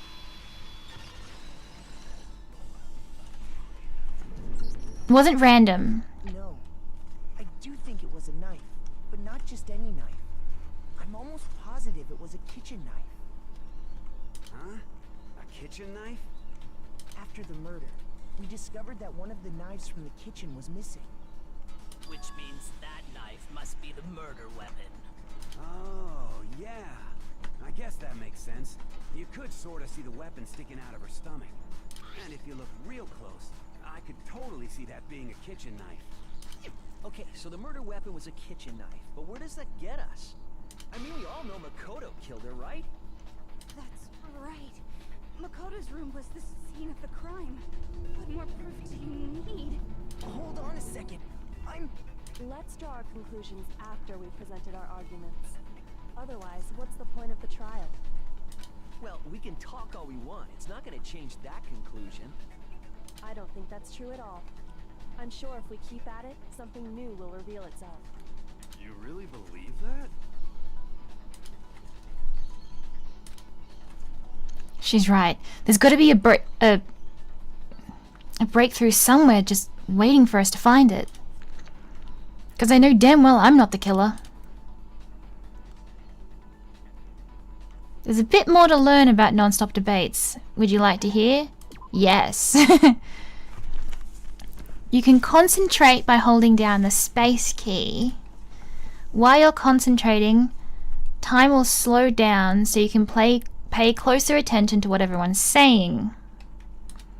On top of that, it'll steady your aim, making it easier to target potential weak spots. Concentrating like this consumes the focus gauge. If the gauge empties, you can't concentrate. The focus gauge will recover over time, so let your brain take a rest. No need to rush.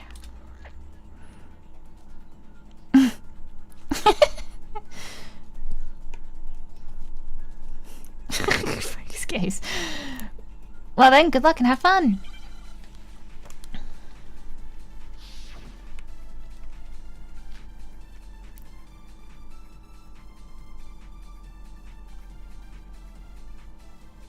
So I guess there's no question that the kitchen knife was the murder weapon. But where does that get us? Makoto must have taken it from the kitchen, right? He did it in secret. No, that's wrong.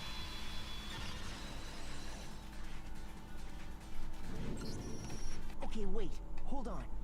I didn't take the knife from the kitchen. Next, you're gonna say you're not the killer, right? Go ahead and say it all you want. Well, what if I have a witness? What do you think, Hina? Huh? Remember what you were telling me earlier?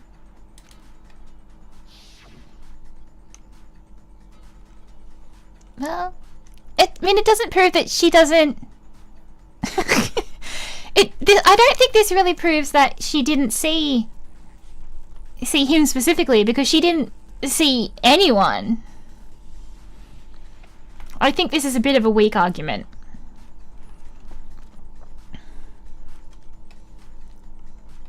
Well, I went to go get some tea from the kitchen last night, and all the knives are still there. But when I finished my tea and went back into the kitchen to wash my glasses, one of the knives was gone. Yeah. Just to be perfectly clear, the knife disappeared while you were in the dining hall, correct? Yeah, that's right. And at any point while you were there, did you ever see me come into the dining hall? No, I don't think so. You don't think so? No, he definitely wasn't there. The knife disappeared while Hina was in the dining hall, but I wasn't there the entire time. In other words, there's no way I could have taken the knife. Okay, then what about this? What if the idiot swimmer girl and Makoto are in on it together, and lying to protect each other? Idiot swimmer girl? Oh, and more importantly, why would I get involved in something like that? Speaking of which, I'd like to ask the bear, if there is an accomplice, do they also become blackened? So you ask, and so I shall answer. Each murder is allowed to have an accomplice, but only the one who does the killing will get to graduate.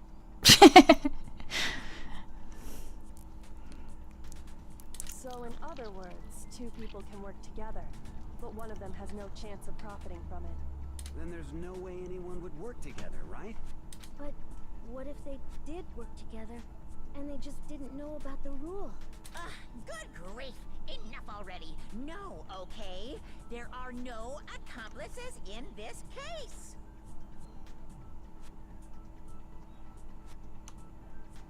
Oops! Did I say that out loud? Anyway, I didn't go to the dining hall, and I didn't take the knife. So I'm not the killer. Okay, so then, who did take the knife? Hina seems the obvious candidate. After all, she just said she was in the dining hall. No way! I swear it wasn't me! Sure, but can you or anyone else prove that? I can. That's right! Sakura was with me the entire time I was drinking my tea. I hate to have to ask, but just to be sure, Sakura's... Me. Right. But then, couldn't either one of them have grabbed the knife? Actually, no. Because, well... Just spit it out already. I stayed in Hina's room last night. I got so scared thanks to those creepy videos. I wasn't really thinking, I just asked her to stay over. Which means, we have airtight alibis. You stayed over? Doesn't that violate one of the school rules? We're not allowed to sleep anywhere but the dorms. But it doesn't say we have to stay in our assigned room. So, I don't think that's a problem. It is a problem! A boy and a girl spending the night together? It's unwholesome! But I'm a girl. You are? Oh my gosh, I'm so sorry! But if it wasn't either of you, then what other possibility is there? Actually, there is one other possibility. Right, Hina? Oh, yeah, that's true. Why didn't you say so in the first place? Well, because they're not here anymore. Someone who's not here? Are you talking about... Sayaka. She's the one who came to the dining hall. And then later, she wound up dead. Sayaka? Okay, so the person who took the knife from the kitchen was Sayaka. Then, Sayaka is the one who took the knife? That's the only possibility. That's not uncommon though. Like, to have a weapon and have it used against you.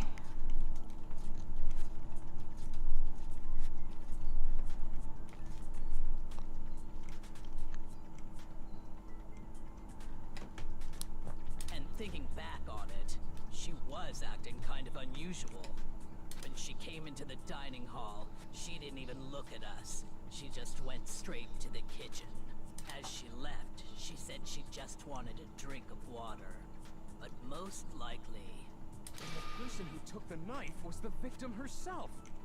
I'm sure she just took it for self-defense. So you're saying the knife she took was then taken from her, and she was killed with it? In that case, you may not have taken the knife, but you still could have killed her. What? See? He did do it after all. Look at the look on her face. No, you're wrong. So, that's how you would twist the argument and send us all off in the wrong direction? You possess a most terrifying talent. Damn. If I don't do something, then they're gonna blame me for the murder. Don't they understand? If they convict me, everyone's gonna die. Hold on. It's still too early to decide conclusively that Makoto is the killer, wouldn't you say? Because you see, if the room did belong to the killer, then they did something most bewildering. And until we unravel that little mystery, you simply can't declare that he's the killer. Bewildering? What the hell are you talking about? Something was missing from the scene of the crime that by all rights should have been there. You know what I'm talking about, don't you?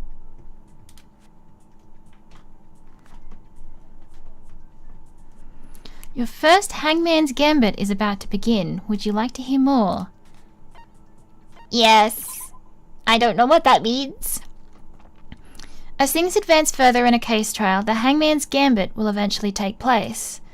The point of this is to reveal an important phrase related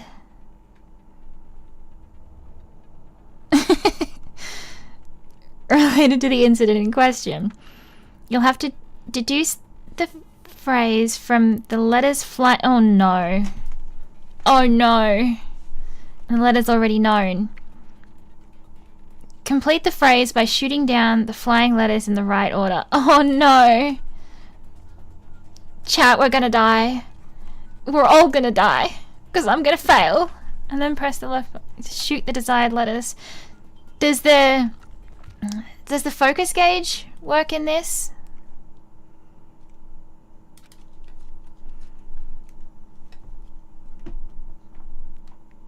If you shoot down the wrong letters, you'll suffer damage to your influence gauge. The gauge reaches 0 or you run out of time, you'll fail.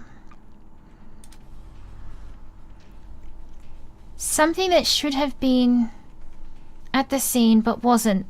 That must be a crucial point. If we can figure out what that something is...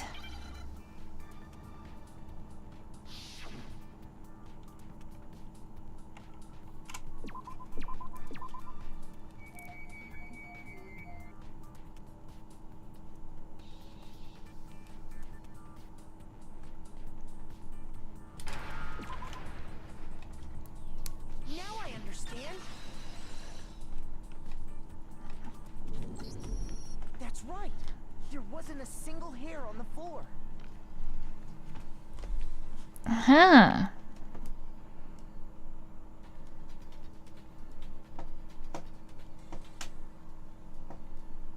Yeah. So, the culprit removed some evidence? Yes, and if I were the culprit, why would I need to get rid of all the hair in my own room?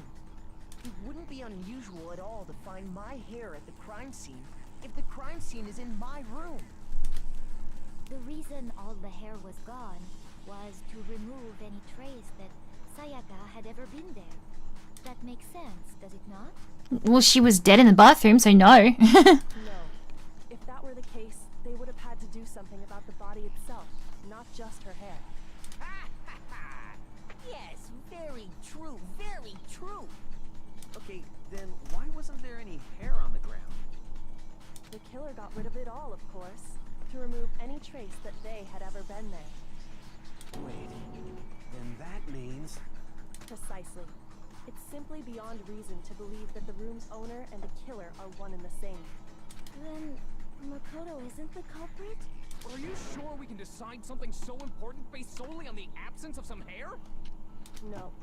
There are other reasons that prove why Makoto couldn't have done it. She's still smart. Here are these reasons. Do you remember anything remarkable about the bathroom at the scene? Sayaka was attacked in the main room first, then fled into the bathroom, right? Yeah, then they ran after her, got into the bathroom, and stabbed her. And how did the killer get into the bathroom? Did they have any trouble with it? What do you mean? It's fairly certain that the killer had some trouble getting into the bathroom. There was clear evidence left behind. Do you remember, Makoto? The killer struggled getting into the bathroom, and the evidence that proves it is...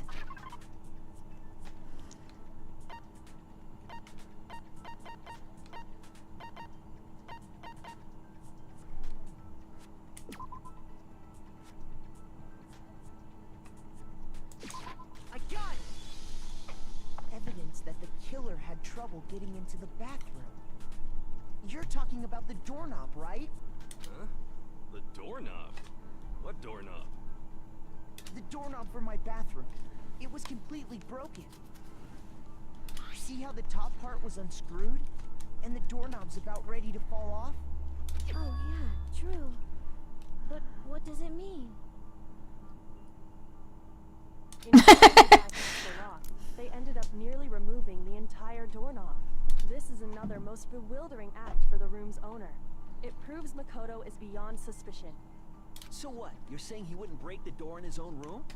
But if the only choice you have is to break it, you break it. There's nothing bewildering about it. You still don't see? Okay then. Let's take another look at how the incident unfolded. Hopefully that will help you understand. Kyoko said it was a bewildering act. I almost didn't notice it at first, but... is that the key point here? Oh my god, there's more! There's more! Hi, newbie!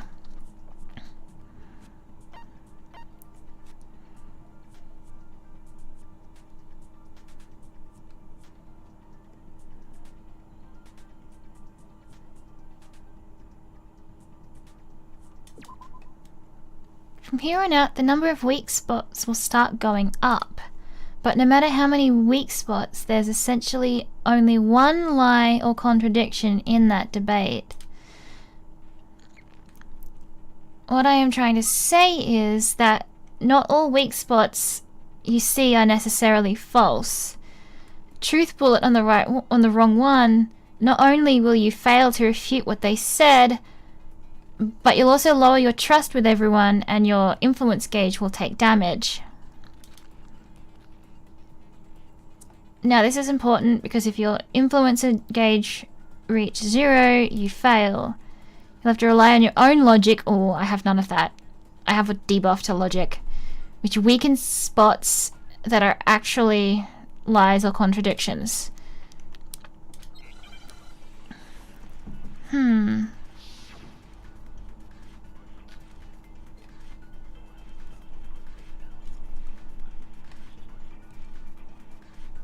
The incident took place in Makoto's room. Sayaka was first attacked in the main room. She then fled into the bathroom. Then the killer ran after her. And they got into the bathroom. At that point, the killer had to try and bust down the door. Because Sayaka had locked it. No, it's wrong!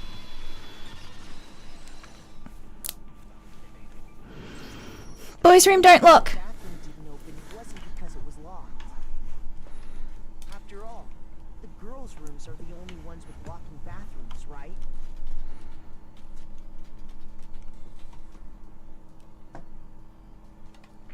What?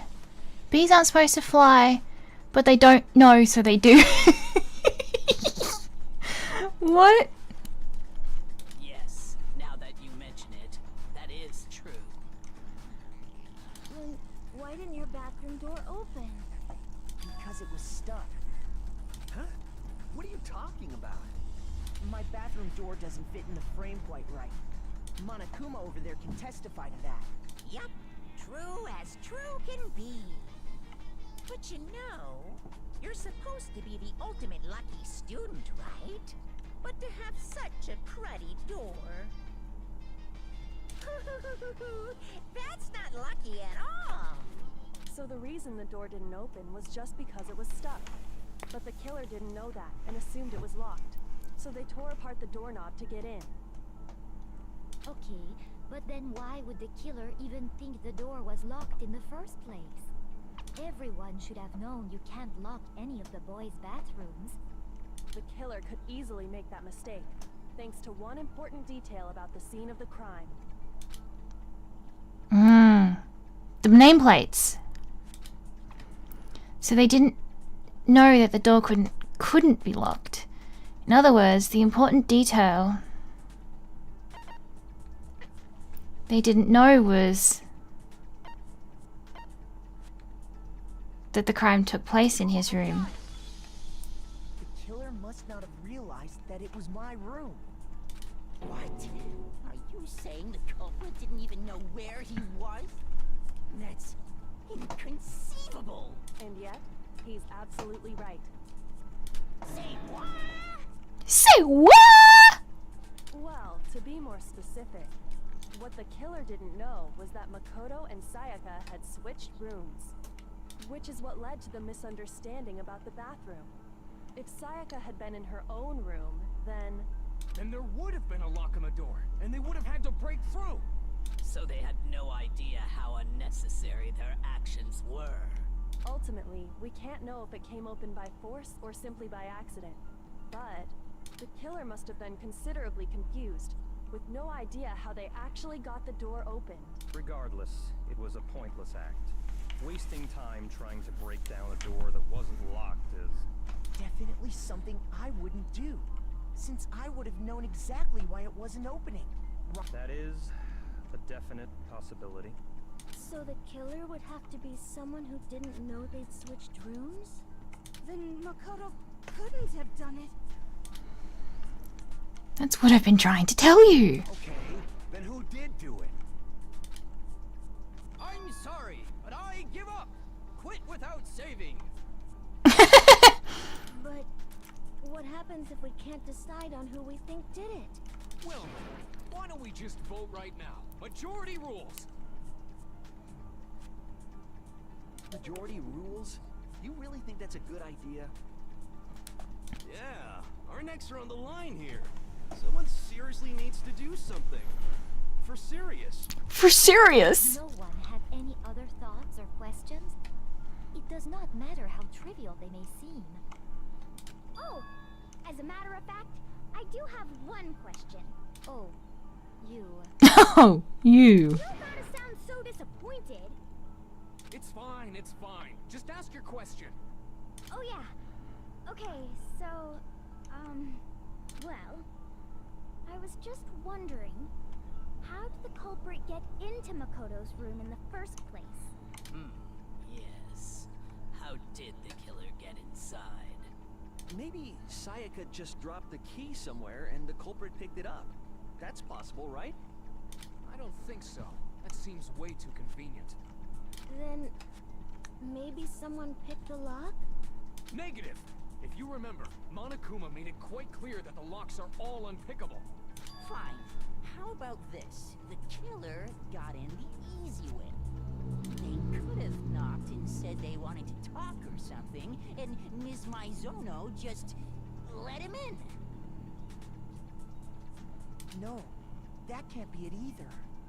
Oh, trying to argue against me? C4 works. Someone doesn't know his place.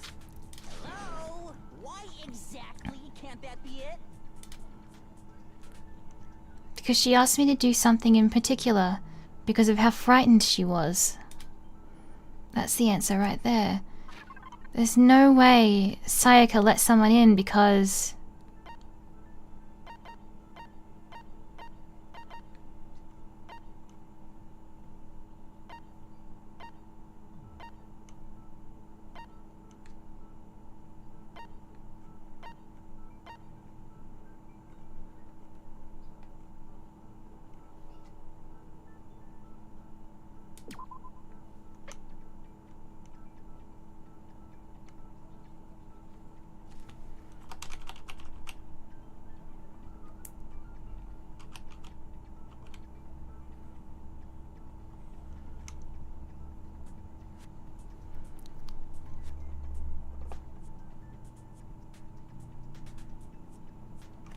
Is this it?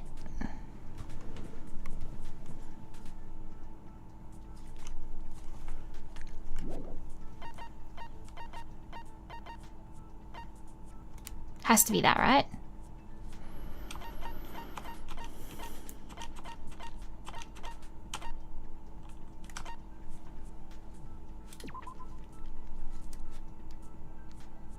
And room keys when the victim was discovered. I originally asked to switch because someone had attempted to force into her room and she became frightened. I got it! Because Sayaka was already scared, remember? Okay. That's why she asked me to switch rooms in the first place. No matter what it is, don't open the door for anyone. Even if it's you, I absolutely won't open it. Otherwise, what's the point of even switching? Knowing what she'd been through, I just can't believe she would have opened the door for anyone. She did go outside though.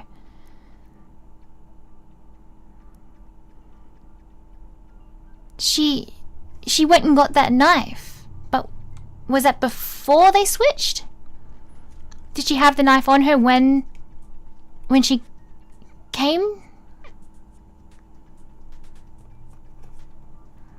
What if her being scared was a lie? Huh? What the hell is that supposed to mean? Why would she lie about something like that? I know you don't want to consider it, but look at this and tell me. Can you still deny the possibility?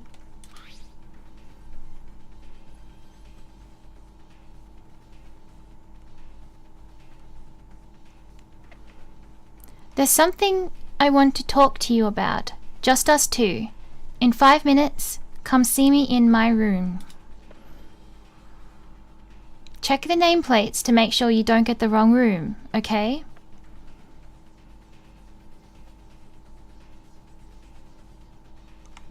I found a notepad during my search, and I shaded in the top sheet with a pencil.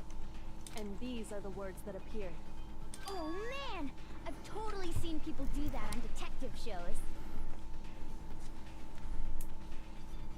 Wow.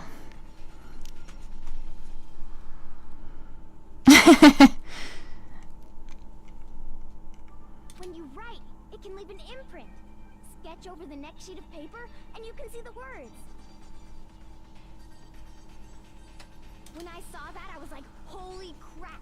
I better make sure I rip the paper out before I use it from now on. It's a pretty old-fashioned technique, but even the classics can be surprisingly useful sometimes.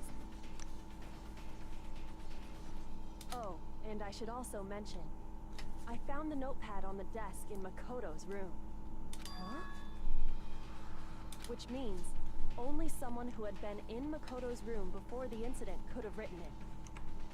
Then either it was Makoto who lived there, or Sayaka, who switched rooms for a single night. So, Makoto, did you write this? No, I didn't. But Of course you didn't. Because the note also bears a perfectly legible signature. Sayaka's signature. Then that note, Sayaka wrote it? but why? Why would she write that? The note was likely her way of getting in touch with a certain someone.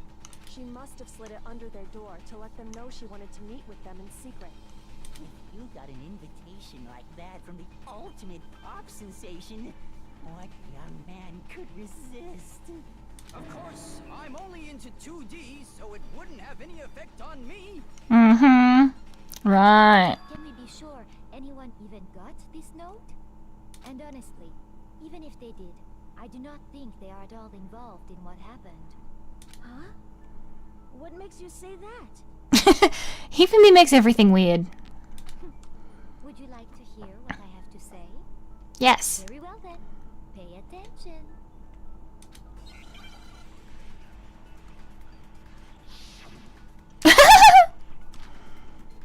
Dorm nameplates.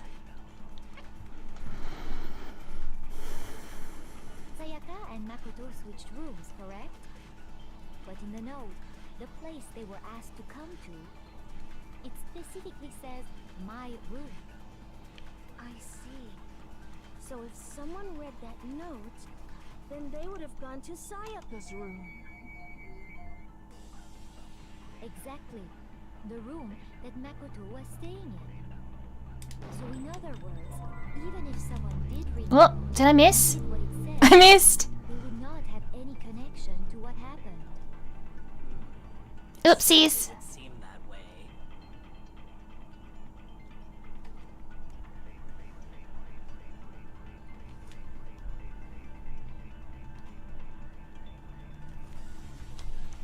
Oops, I missed.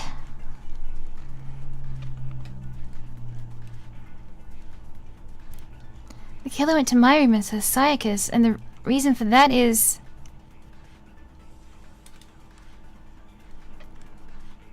It has to be because of what got switched between mine and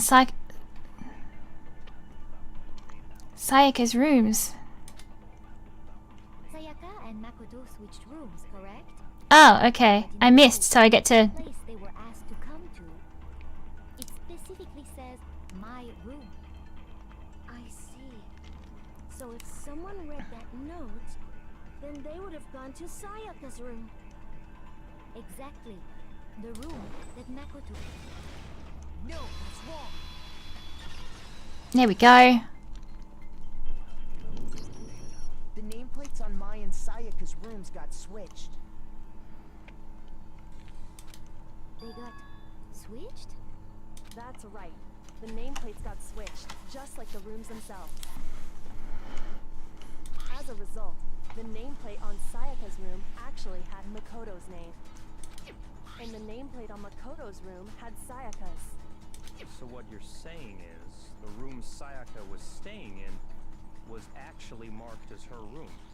Then, if someone did do what the note said, they would end up at Makoto's room where Sayaka was. Plus, their rooms are right next to each other, so switching the nameplates would be no problem. And the one who switched the names was... Well, of course it wasn't you, right, Makoto? Right? Okay, then who did it?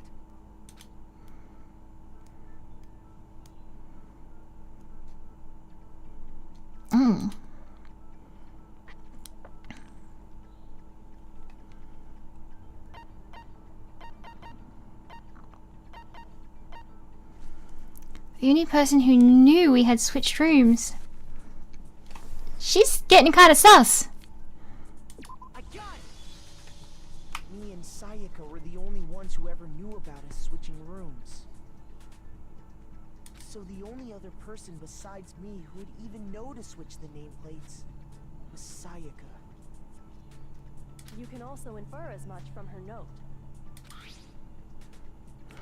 There's something I want to talk to you about. Just us two.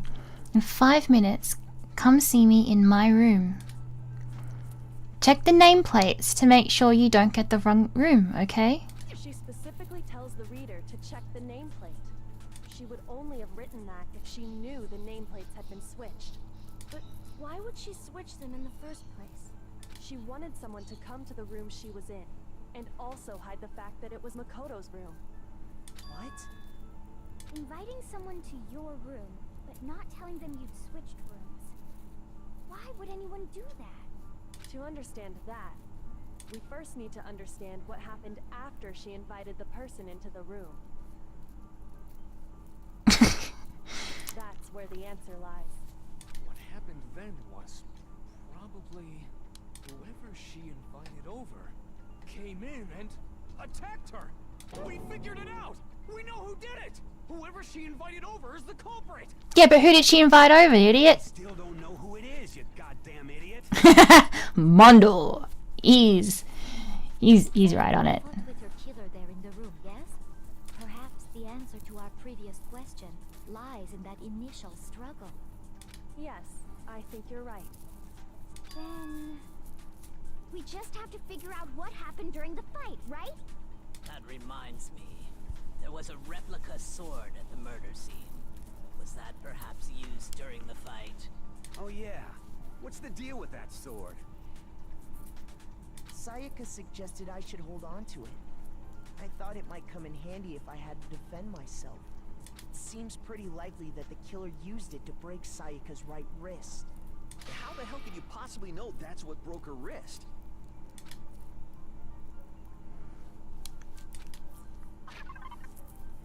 The gold.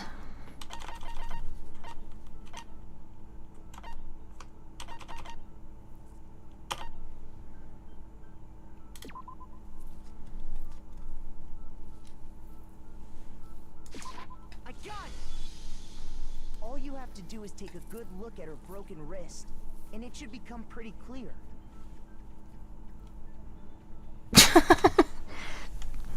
Boondocks mentioned. Right there where her wrist is all swollen. There's something glittery there. See? Is that gold? It sure is. Specifically, the gold coating from the replica sword. You barely have to touch that stuff, and it'll stick right to you. And there's some on her wrist because... I got it! Because she got hit with the sword, right there on her wrist! I see. And so the truth draws ever closer. Alright, then it's about time to solve this mystery. What happened in my room? And what led to Sayaka's death? That's what we need to make clear. There's a bit... oh, there's still more? Yes.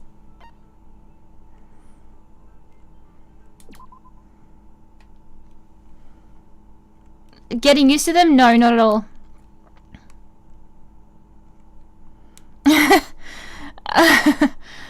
I'll start loading multiple truth bullets into your truth cylinder. Just like the weak spots, only one of those bullets can actually refute the proper statement.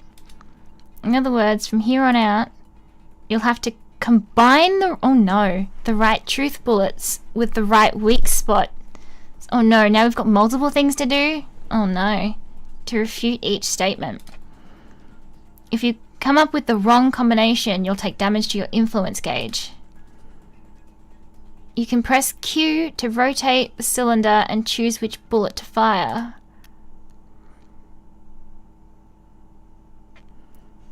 Press and release the Q button to cycle through each bullet.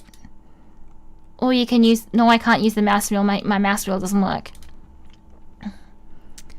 By the way, if the logic difficulty is set to kind, fewer bullets will be loaded into the cylinder.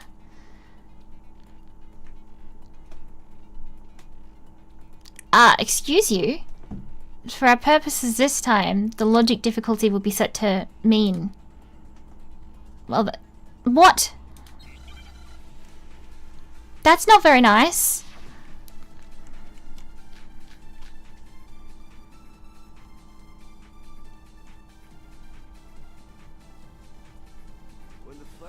broke out. The culprit grabbed the sword, and that's when the first blow was dealt. A sword-based sneak attack. And that's what broke Miss Maizono's wrist. So, she tried to fight back. She grabbed the kitchen knife she had hidden away. But then the culprit took that from her too. And they killed her with it. And that's exactly what happened.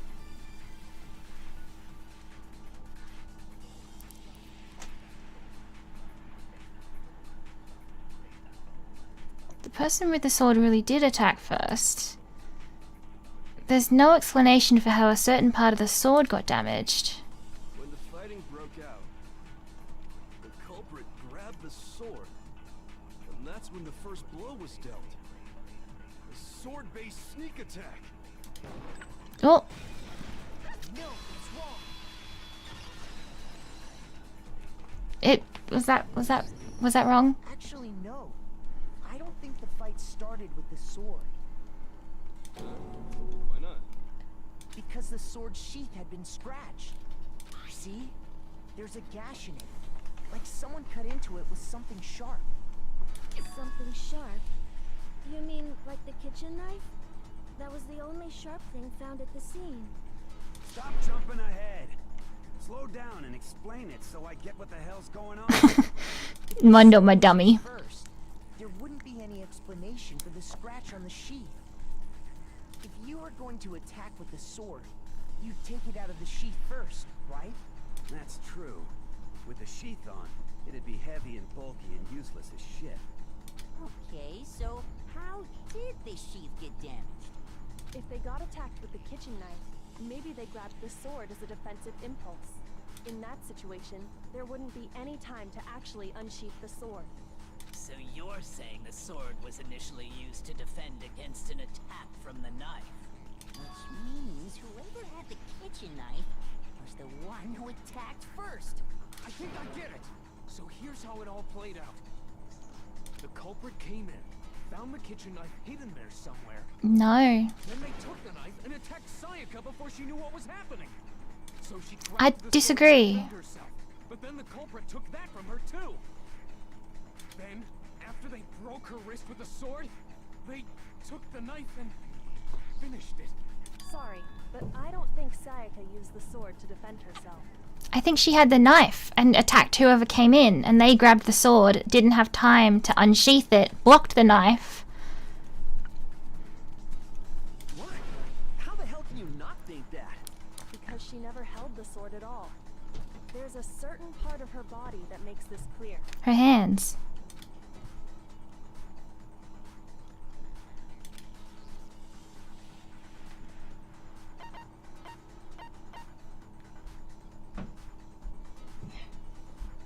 I got it! You're talking about her palms, right? The palms of her hands were perfectly clean, so I don't think she ever picked up the sword. How can you know that just by looking at her palm? The gold! Is it gold? Before, the gold coating on that sword comes right off.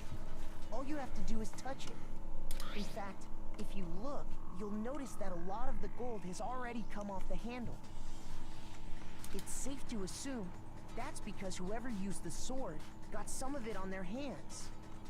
There's really no way she could have picked it up and come away completely clean. Maybe she washed her hands after she escaped into the bathroom. Not possible. Sorry, but I don't think so. Why do you say that? Is it because you think I'm ugly? What? No, that's not it at all. There's no way Sayaka washed the gold coating off her hands because she still had some on her wrist? Or... water was off, right. That's a bit nasty to turn the water off at night. She's afraid of water! I got it! According to the Monokuma file, Sayaka's time of death was around 1:30 a.m. In other words, at nighttime. And the water in the bathroom shuts off at nighttime, right? Oh, I didn't know that. Actually, I haven't taken a shower. Ghost. Oh my. You're no different. You smell like a pig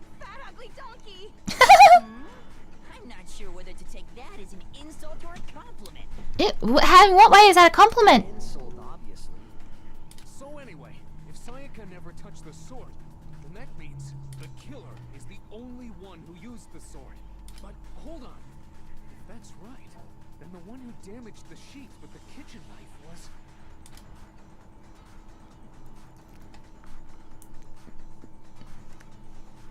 The one who damaged the sheath would have had to have been the one without the sword. I got it! Sayaka? She had the kitchen knife? But we already said that the attack started with... The person with the knife attacked first, and the sword was used as an impromptu defense. Then the one who attacked first was... Sayaka? Now do you understand? She wasn't a blameless victim in this. No, far from it. It's almost as if she'd been planning to commit a murder of her own. She took the knife from the kitchen, then invited the culprit to the room she was staying in. And if it's true that she had the kitchen knife and attacked without provocation... Indeed. These are all the actions of an assailant. Which brings up another point. Makoto, Sayaka was the one who suggested you two switch rooms, correct? Maybe the reason she wanted to switch rooms was so that she could pin the crime on you. That is a possibility, is it not? Sayaka wanted to... on me? Wow. That would also explain why she would switch the nameplates. She wanted to get whoever she had targeted to Makoto's room where she was staying. And by committing the murder there, instead of her room, that would implicate Makoto. But for that to work, the target had to be lured out while still keeping the room swap a secret. If the target knew she had switched rooms, they would have become suspicious right away. So all that's why she switched the names? But doesn't that plan seem a little risky?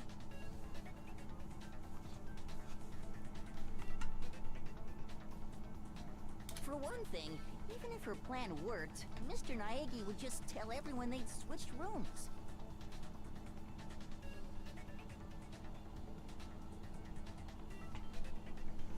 I don't know. I'm not sure our soft-hearted Makoto is capable of that kind of cutthroat behavior. I'm sure Sayaka realized the same thing, which is why out of all of us, she asked him to switch rooms. Plus, she was the ultimate pop sensation. A totally forgettable kid. Or a national superstar. Who are you more likely to believe? Wait, then you're saying she had this all planned out? Holy shit! But in the end, her plan backfired. She launched her attack with the knife, then found herself under attack in turn. That must be when her wrist got broken, and she was forced to drop the knife. The tables were suddenly turned on her, and she died at the hands of the one she'd planned to murder. Just hold on! That can't be true! Because... Hey! You guys have totally derailed the argument! You're being super boring right now. Come on, hurry up and decide who did it! Wouldn't it be awful if I had to punish you all just because you ran out of time? Oh yeah, we gotta decide who we think did it.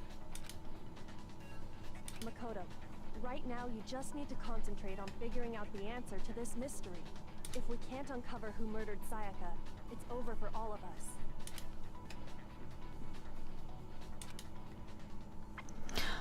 Obviously, I'm committed to finding out who killed her, but what can I do?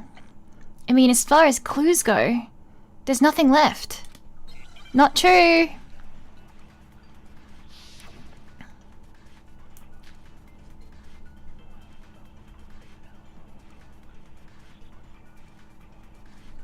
It's easy just to say, hey, decide who did it. But there just aren't any more clues, right? no, it's wrong!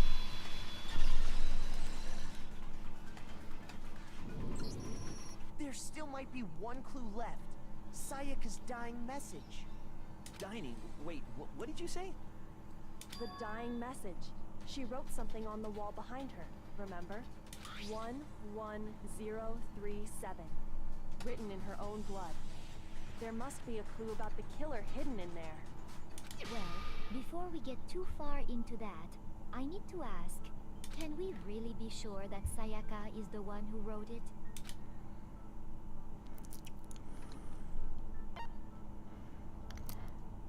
There's no question that Sayaka wrote that message, and I can prove it. Her index finger. Her left index finger had blood on it. That could only be because she used that finger to write the message. I see. She broke her right wrist during the fight, so she'd have to use her left hand to write. Sure. I think we can all agree Sayaka wrote it. But still, what the heck do those numbers mean? 11037? Hey, Chihiro. You're a computer nerd or whatever, right? You should know all about numbers and shit. No, that's not... Yes, I'm a programmer, but I don't see any kind of meaning in these numbers. Of course. It's because they're not numbers. Oh, yeah, it looks like... What? What? What? It's just, look at the numbers, assuming they're not numbers. Don't these first two, 1, 1, look less like two numbers and more like one letter? Ah, you're right. The connecting line is barely there, so I assumed it was 1, 1, but looking at it now, you could also read it as an N. Whoa, you might have finally just said something worth a shit. I love Mondo. Gray cells are really getting excited now. But even if that really is an N037, doesn't make any more sense than before. Damn it, it's no use. I just don't know. Rotate the image 180 degrees. Rotate it? I think maybe I see something. Oh my god. Now I see. She wrote down the killer's name. Huh? You just shot past the clue part and right onto who did it. So, whose name did she write? Sayaka's dying message reveals the killer's name. If you turn her message 180 degrees, it should become crystal clear.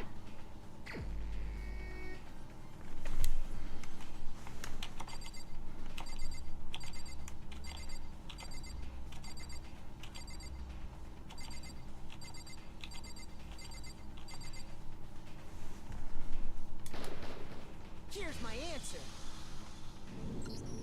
The key to solving this mystery was simply to rotate the writing 180 degrees. If you turn the message around, it becomes the letters L-E-O-N. L-E-O-N. Or more accurately, Leon. What? What the hell are you talking about? It's just a coincidence. It's just a bunch of random squiggles that happen to look like my name. No, it's not random at all.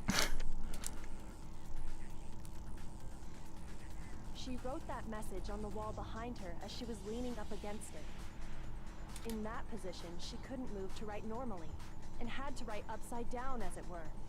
And as a result, when you look at it standing in front of her, it ends up getting flipped.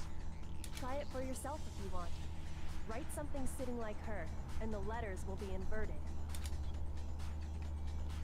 That sounds like one hell of a stretch to me. I'm the killer? You can't just go and say shit like that. If you're not the killer, then why did you try to destroy the evidence? Huh? You know what I'm talking about, right, Makoto? The evidence Leon tried to get rid of? Shirt.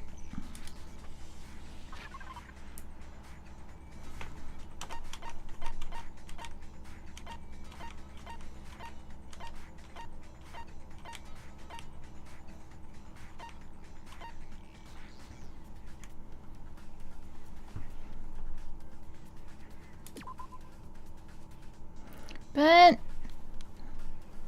clothing was found next to the incinerator in the trash room. It's apparently a shirt cuff, and it had bloodstains on it. Is this what I need? I got it!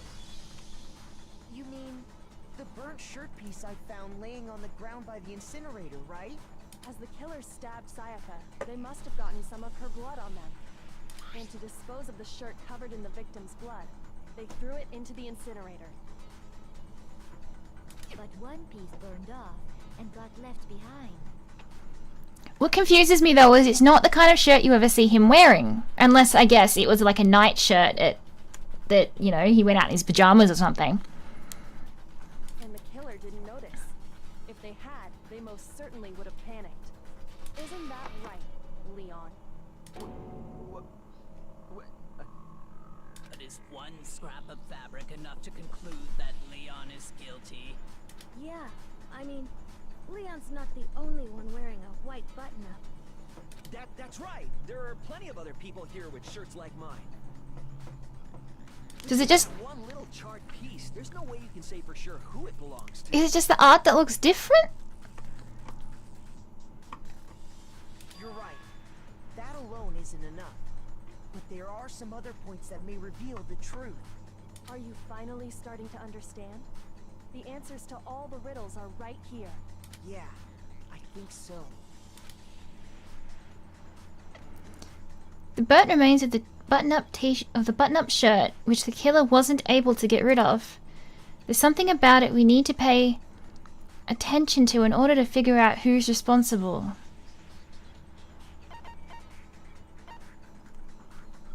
I don't know. When? Where? How? I got it! If we look closely at how the shirt was disposed of, we should be able to figure out who the killer is. Oh yeah, that's a good point. I think I know what you're gonna say. You can't reach the incinerator without opening the gate in front of the trash room, right? And obviously, you wouldn't be able to hit the switch to turn it on either. You'd need the key to get in, and the one with the key was the person on cleaning duty. So the killer had to be whoever was in charge of taking care of the trash, right? Interesting.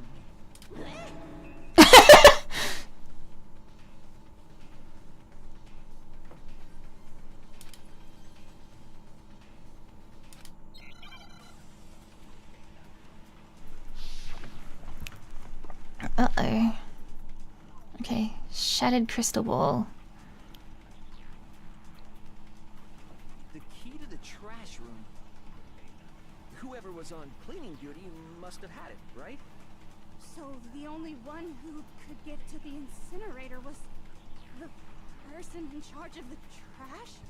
And you'd have to get close to the incinerator in order to destroy the evidence. Which means the only possible suspect is whoever had the trash room key. Okay, so the person who would have had the trash room key was... Huh? Me? No!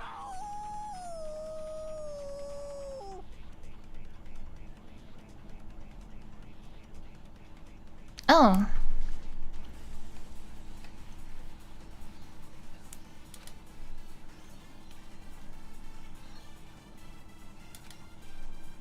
The key to the trash room. Whoever was on cleaning duty must have had it, right? So the only one who could get to the incinerator was the person in charge of the trash? Is it that one? Whoops. What? That was not the one that I intended to... Hold on. I think I know how someone could dispose of the evidence without using the trash room key. But if you can't get past the gate, you couldn't possibly turn on the incinerator, could you? Yes, you could. If you used this. What is it, some kind of glass ball? It's busted to hell. Did I miss the one that I was aiming for and hit the correct one instead? Actually, it was supposed to be a crystal ball, but, But how would you use it? The killer had to use the glass ball in a certain way, which was...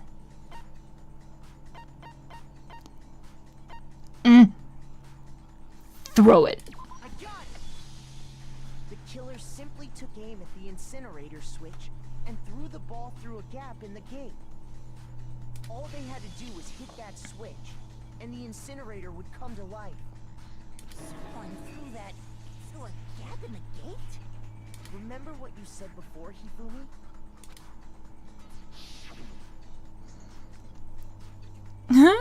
Someone turned the incinerator on? Very strange. I'm quite certain it was off the last time I was down here. Perhaps it was the work of a fairy. Hifumi had the key, so the only way the incinerator could have been turned on without his knowledge was because the killer was able to hit the switch without opening the gate. Once they'd gotten the incinerator going, all they had to do was ball up the shirt and toss it in. Hey, come on! What the hell is this? All you have to do is look at the scene to know that the killer never actually went inside the trash room. The shards of broken glass, the incinerator left running, the piece of shirt that escaped the fire. If the killer had been on cleaning duty, the evidence would have been taken care of much more thoroughly. Wait, no, just hold on. But the distance from the gate to the incinerator has to be at least 30 feet, right? The pinpoint accuracy you'd need to throw a glass ball that far and hit something that small. Did someone really do that? That's right. There's no way. It'd be impossible. Difficult, absolutely. Impossible? I don't think so. Because the killer is... A sports ball, man!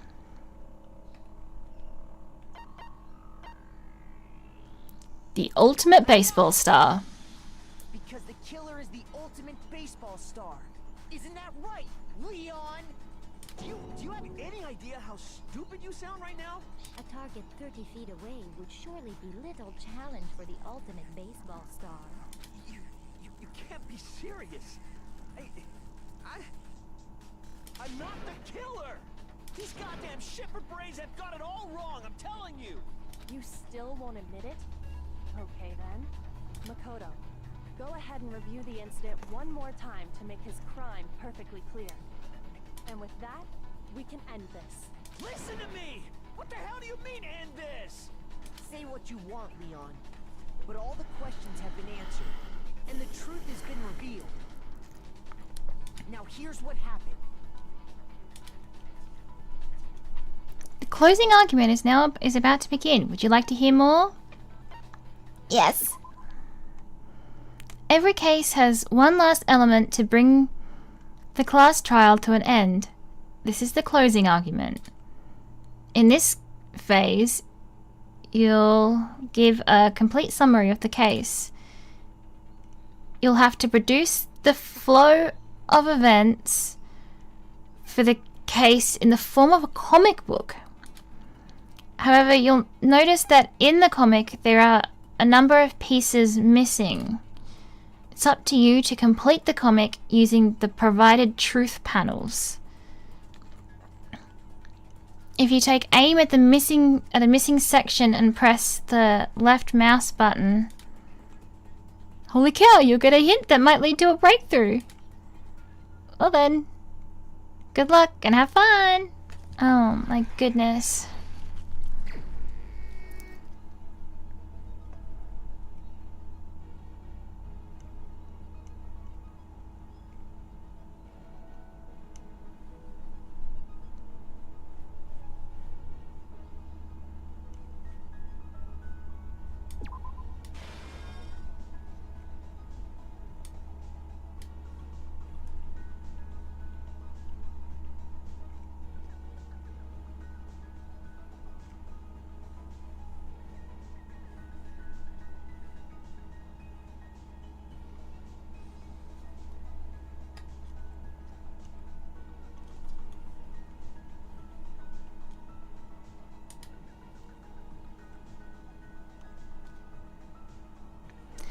First, when Psycho attacked the killer with the knife, they noticed something in the room. Oh, there's more. Okay.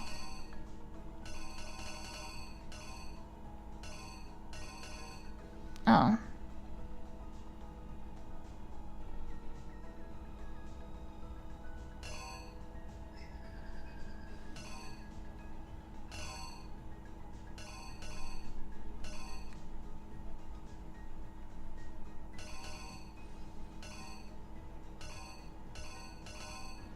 Yeah. Except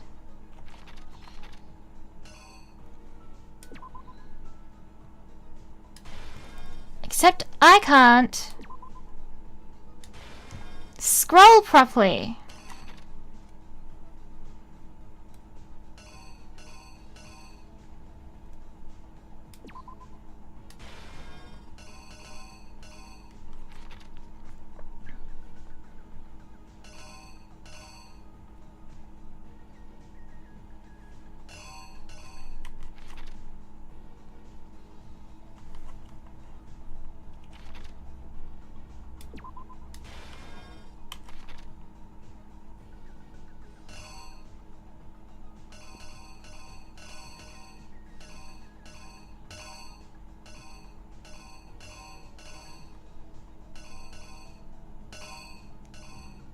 Oh my god, trying to actually scroll through these is almost impossible with this mouse.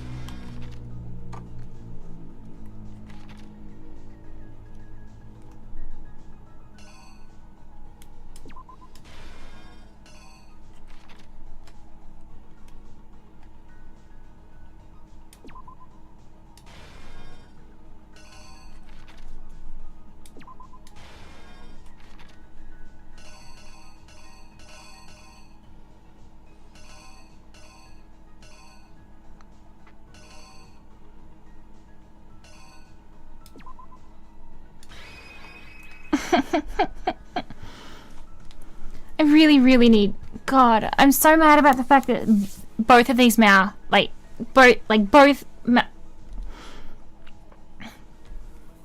of the mice that I've had from this company have both had the same issue with the scroll wheel.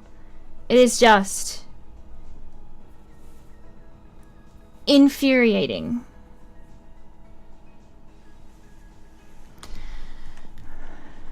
The killer is you!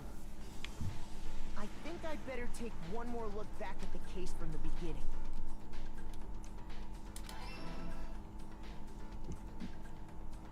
Last night, the killer went to the room Sayaka was in. In other words, my room. From what we can tell, Sayaka invited that person there intending to kill them. She attacked them with the knife she'd taken from the kitchen earlier.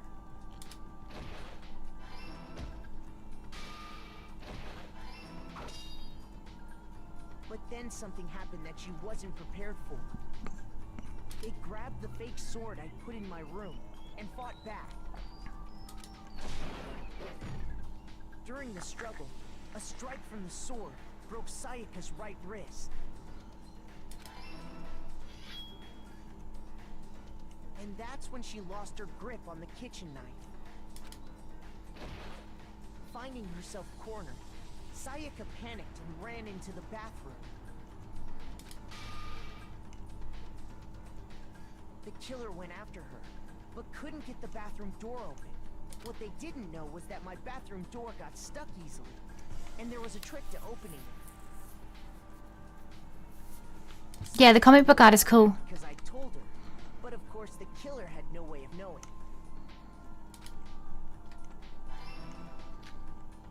So instead, the killer forced the door open, took the kitchen knife,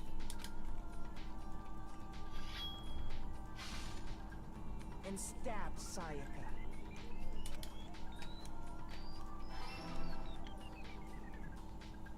But with what strength she had remaining, Sayaka left a dying message.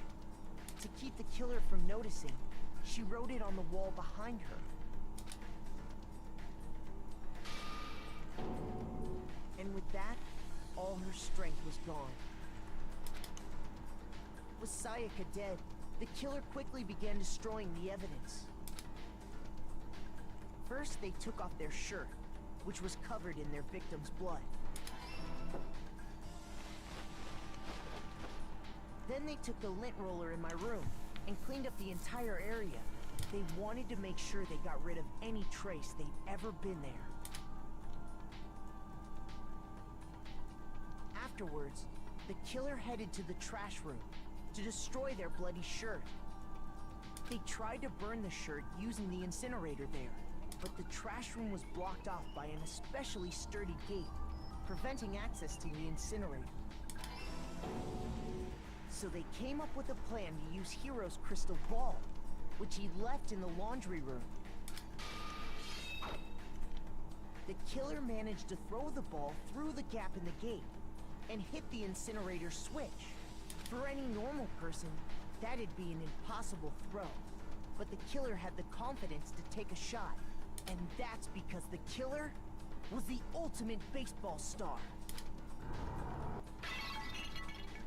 The crystal ball, thrown with absolute precision, hit the switch on the incinerator, which then quickly roared to life.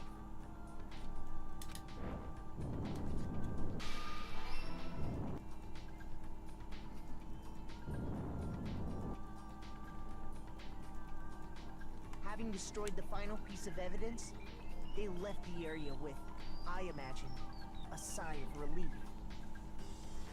But there was one thing they missed.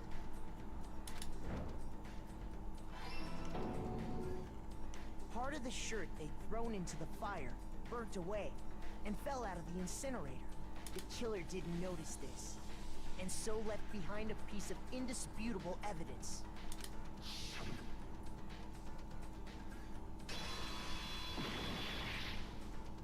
Isn't that right, Leon?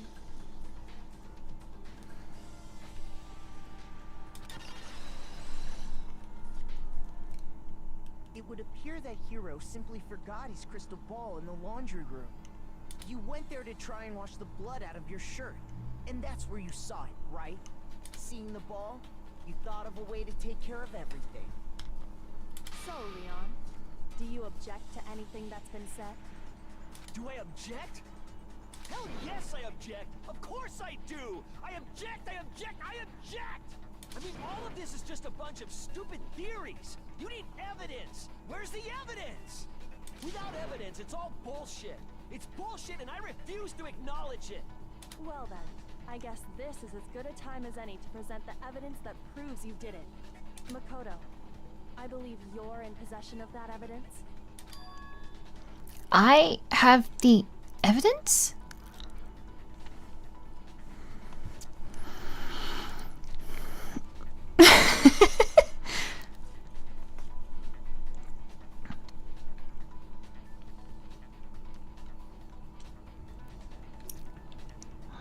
Oh, what?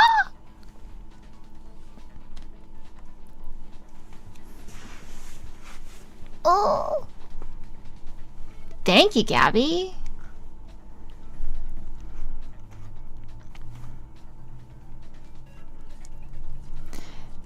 For the gift sub.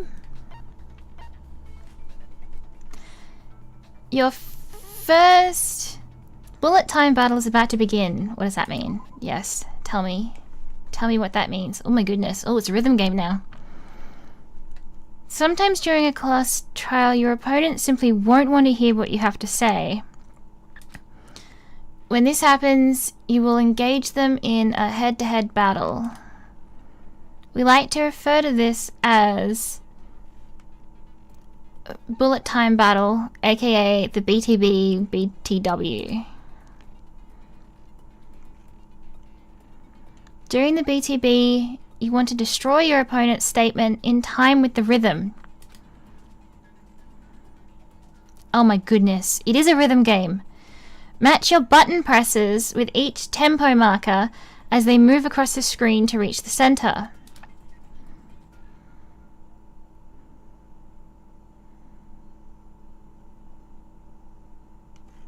Oh no.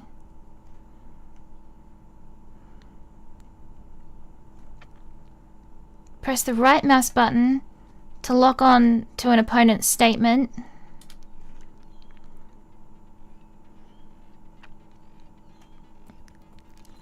Destroy the statement you've locked onto with the left mouse button as the tempo marker reaches the center. Use this method to deal damage to your opponent. If you can't pull this off, you'll be the one in pain. do this consecutively and you'll start a combo. Keep going and you'll initiate a tempo up. On the flip side, if you keep missing, you'll get a tempo down. When the tempo changes, so does the timing for hitting each button. So watch out for that.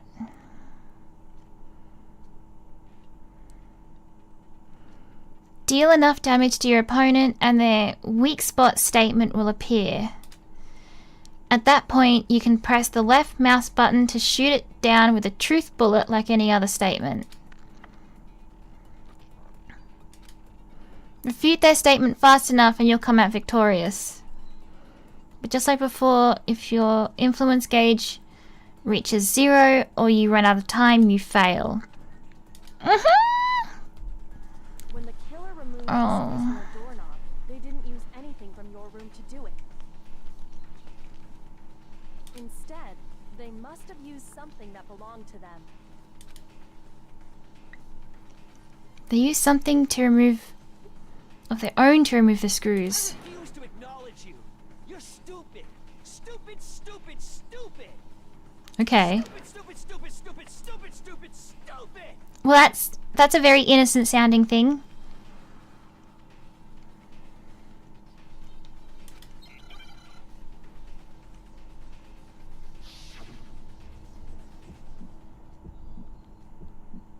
Where's your proof? You kidding me? Not a chance. It wasn't me. Oh. Stupid. You lied. Stop talking. Shut up. Where's your proof? You kidding me? Not a chance. Stupid. You lied. Shut up. Here's your proof. You kidding me? Not a chance. It wasn't me. Stupid. You lied. Stop talking. Shut up. Here's your proof. Oh my goodness. That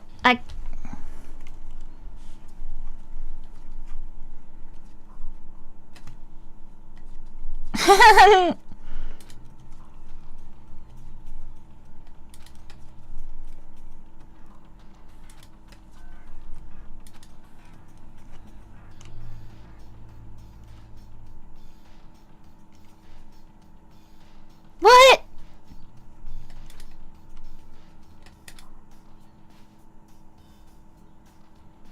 So just because I couldn't do that very last one, the rest of it doesn't matter?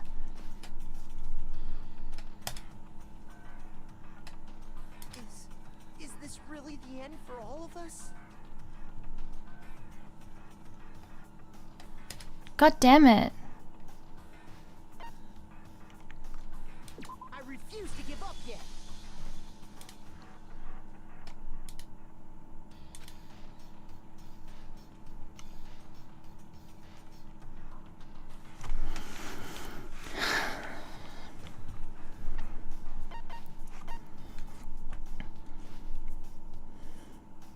When the killer removed the screws from the doorknob, they didn't. Instead, they must have used. I refuse to acknowledge you. Stupid, stupid, stupid, stupid, stupid, stupid, stupid.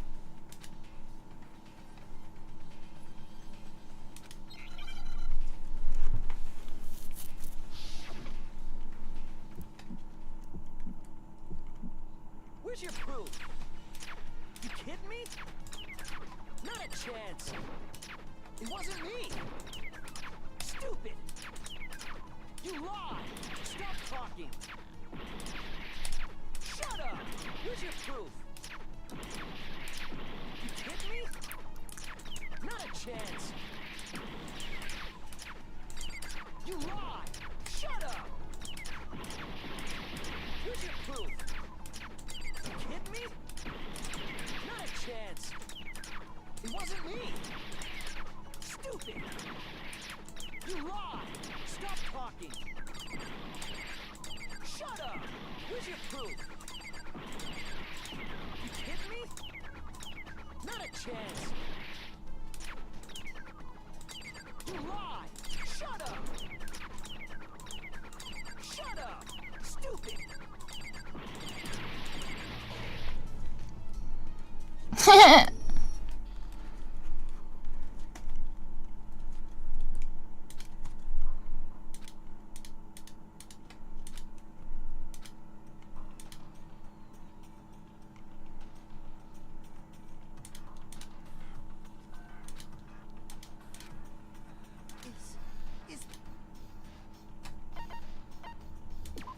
refuse to give up yet.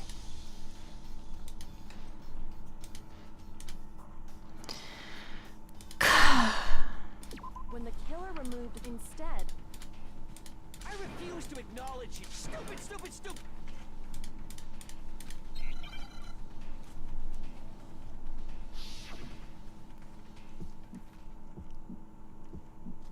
Where's your proof? You kidding me? Not a chance. It wasn't me. Stupid. You lied. Stop talking. Shut up. Where's your proof? You kidding me? Not a chance. You lied. Shut up. Where's your proof? You kidding me? Not a chance. It wasn't me. Stupid. You lied. Stop talking. Shut up. Where's your proof? This should prove it. Oh, God.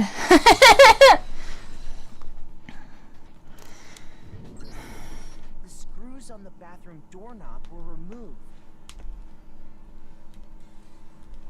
I wonder what kind of tool the killer used to remove them.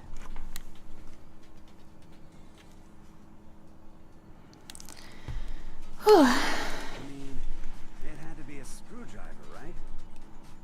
Oh yeah. I'm pretty sure the toolkits we got each had one inside. And that must be what he used. There aren't any other tools anywhere. But the toolkit in my room had clearly never been used. That's because the culprit didn't know it was your room. They thought they were in Sayaka's room. Only the boys got toolkits, so the killer naturally assumed there wouldn't be one in there. Okay, then whose toolkit did the killer use? Stupid, stupid, stupid. It had to be their very own toolkit. Stupid, stupid, stupid, stupid, stupid. Leon, would you mind showing us your toolkit? If I'm right about this, then the screwdriver will show some evidence of being used. Stupid, stupid, stupid. Huh? And if you say you used it for something else, you'll have to explain exactly when, where, and why. And let me say this right now. I lost it isn't an excuse at this point. Stupid.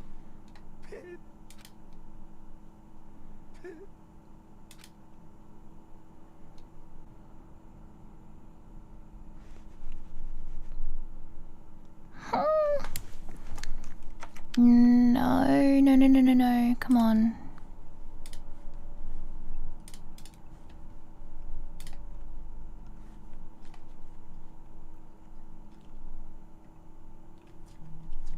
Okay. Are we back?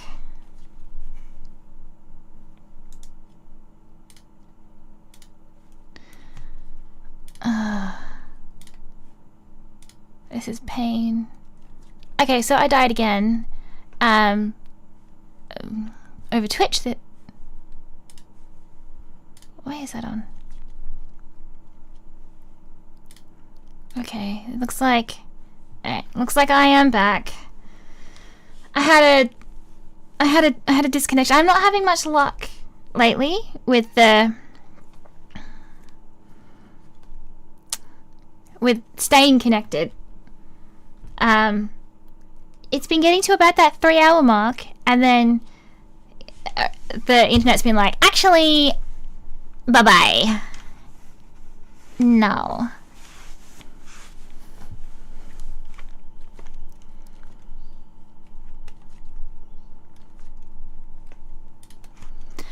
Okay, so let's keep going. We got an A. Nice.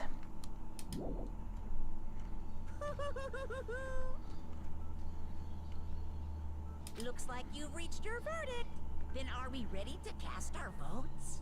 You all have a lever in front of you. Use it to make your selection. Oh, just to remind you all, make triple sure you vote for someone.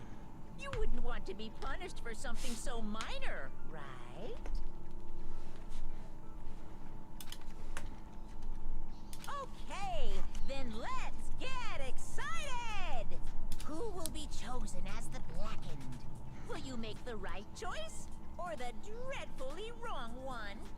What's it gonna be? What's it gonna be?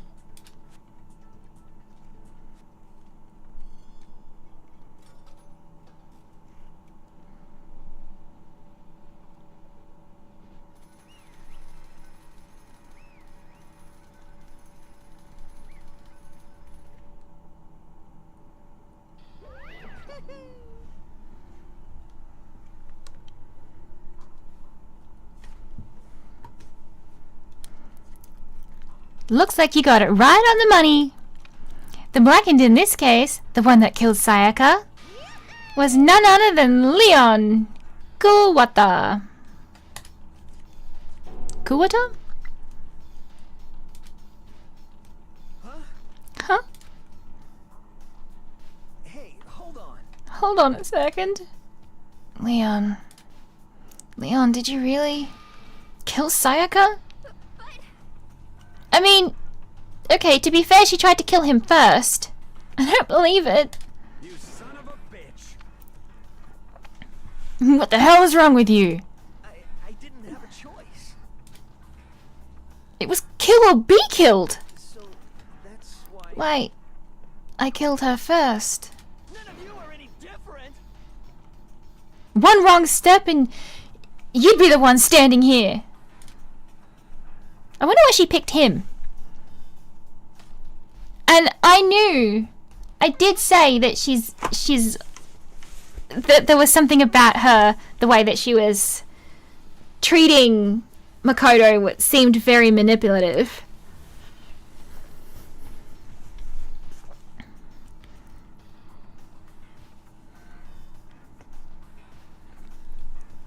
It was complete chance that I wound up like this.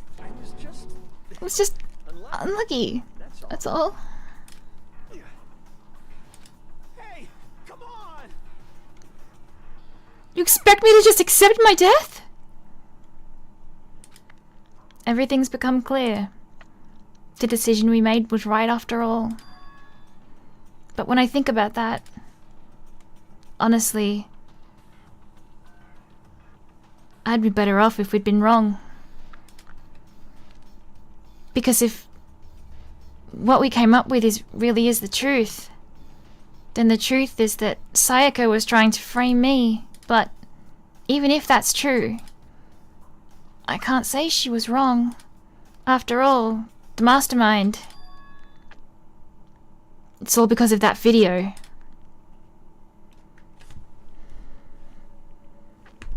Even I couldn't handle what I saw in there. If I was her, and the video actually had something to do with me, I can't even imagine. Now we're trapped here with no way out. They're probably waiting for me. Can't afford to be stuck in here.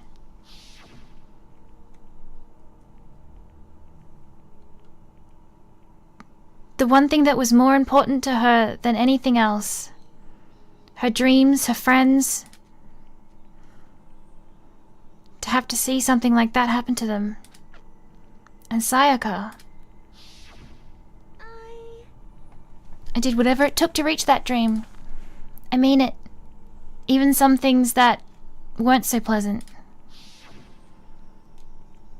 And that's why Sayaka, for the friends that meant so much to her, that's why she betrayed me.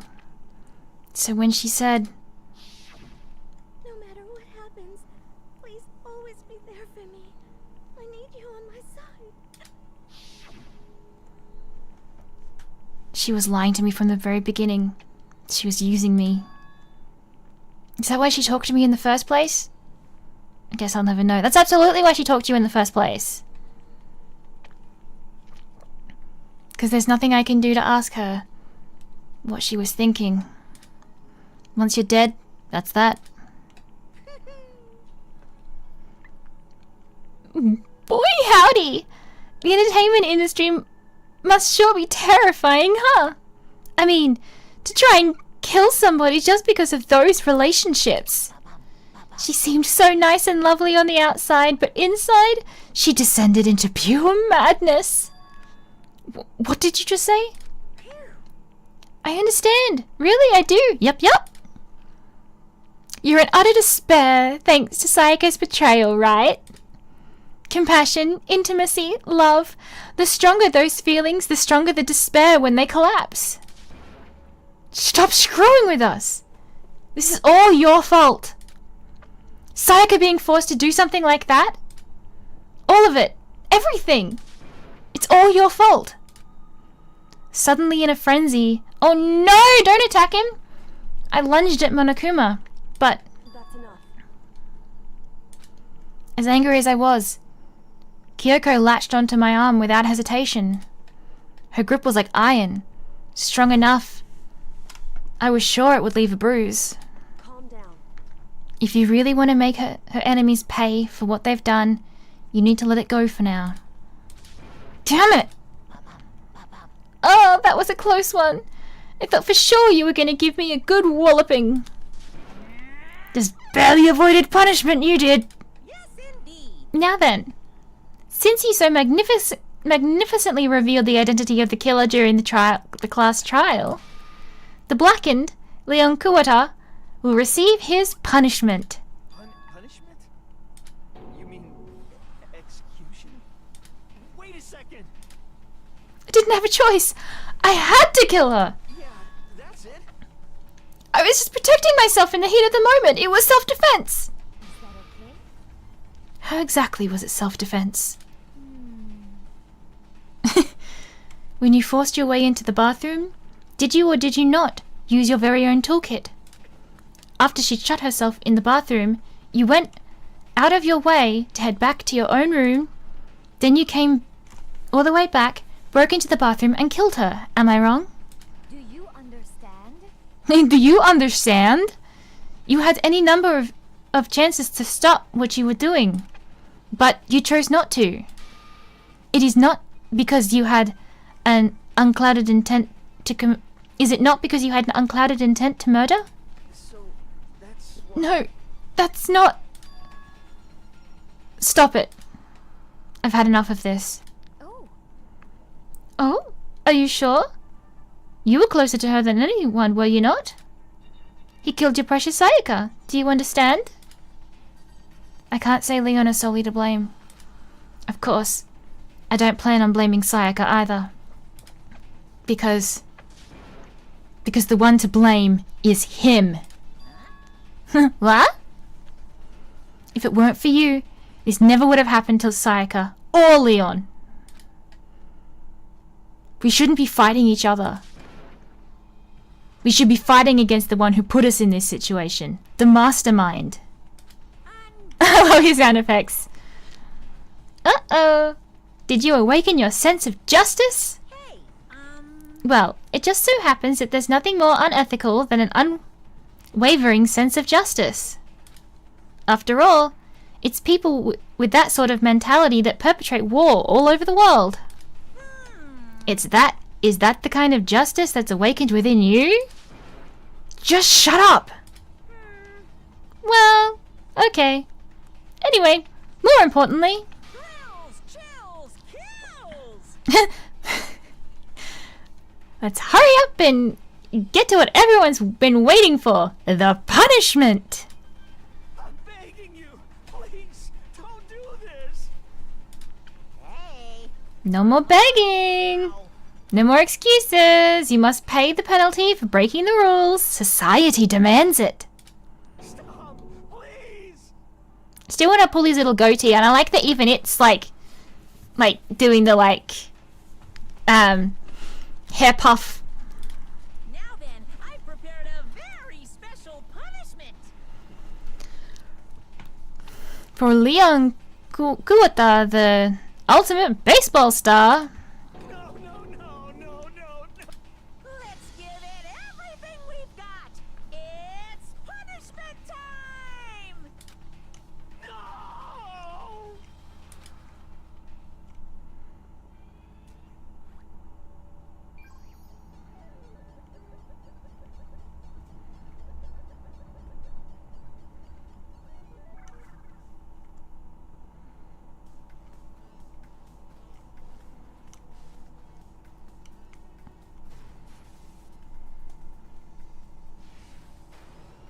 Oh, he goes zoom! Oh, it's on a chain.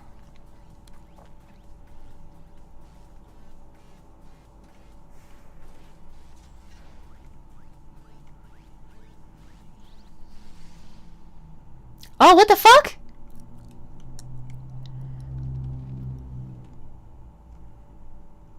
Oh! Oh no! Oh!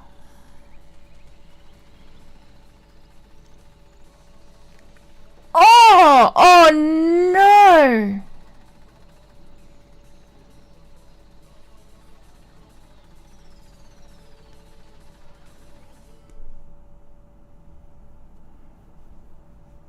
Oh!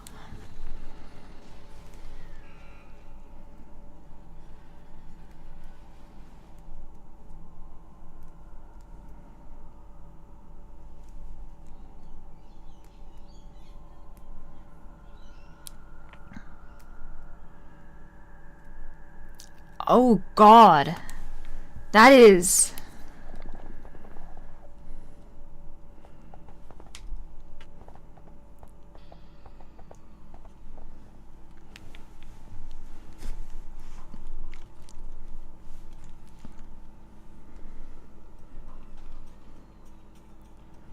That... Wow.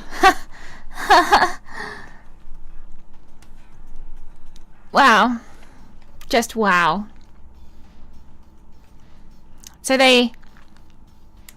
how they die has some reference to what their ultimate is then. So what, is the swimmer going to drown?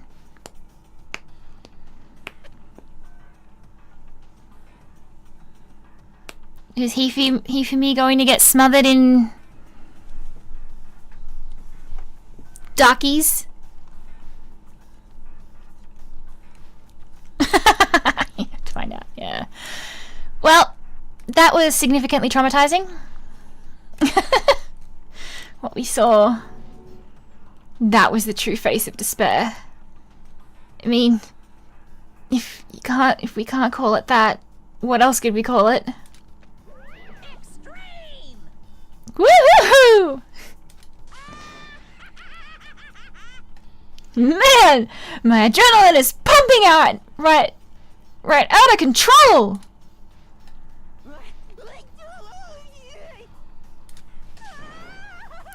What's going on? I can't take this anymore. Do we really have to keep doing this? I just can't take it. Well, if you don't like it, all you gotta do is swear to cut all ties with the outside world and accept living here forever. But that's only if every single one of you can get on board with that.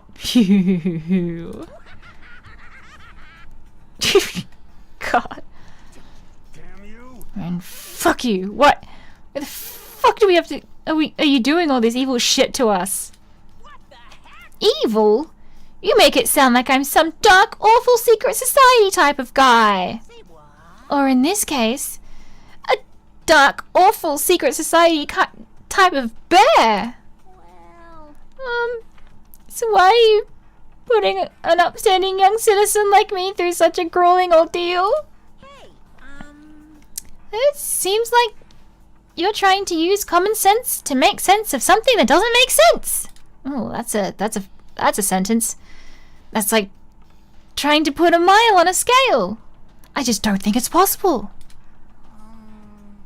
Hey, I don't think what you're saying is what I'm saying quite fit together. Piece of shit. I don't know who you are, but I'm gonna pound your ass into the ground. Must you really?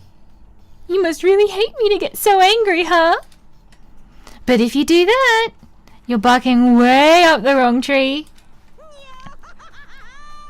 What happened? Happened because more than one of you decided you wanted to get out, right? No matter how much time passes, you can't cut free your regrets from the outside world. You're to blame. Of course we can't cut free from the outside world, being trapped in this insane place. You're trapped, are you? Well, I'm sure once you all learn the mysteries of this school, your thinking will change for sure. You'll think, boy, isn't it so wonderful how we all got to live here forever? What does this mean? What are you trying to say? Hey, I almost feel like there's something out in the like. I feel like there's something more within like the actual world of it itself that they don't know. Like there's some sort of like, you know, world-ending apocalypse that's happened or something like that, and they just don't remember it.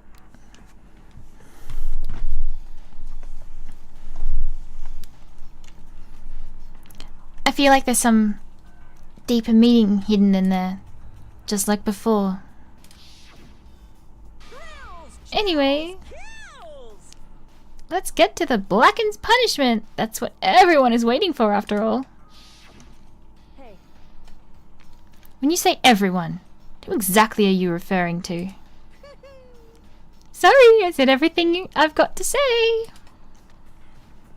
I need to save some of the fun for later. Reality show? All the cameras around. Not for Monokuma's benefit, but an audience.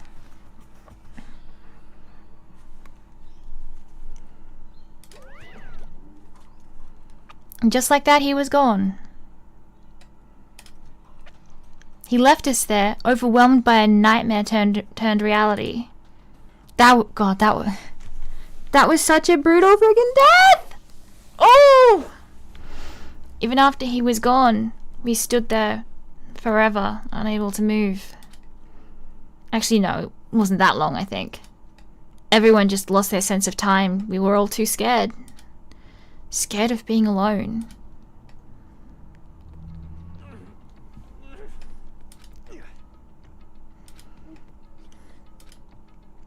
No one even tried to speak.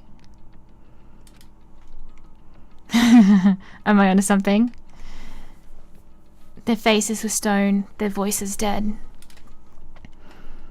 But it was in that moment. just a second. Makoto, can I talk to you for a second? She moved in close and whispered into my ear. Makoto. Before we head back, there's something I want to talk to you about.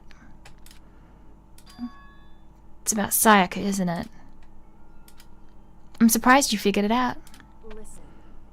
I told you before the class trial started. You had to figure out the mystery of this case yourself. You wanted me to realize how Sayaka betrayed me by myself, didn't you? The thought never even crossed my mind. I feel like such a fool.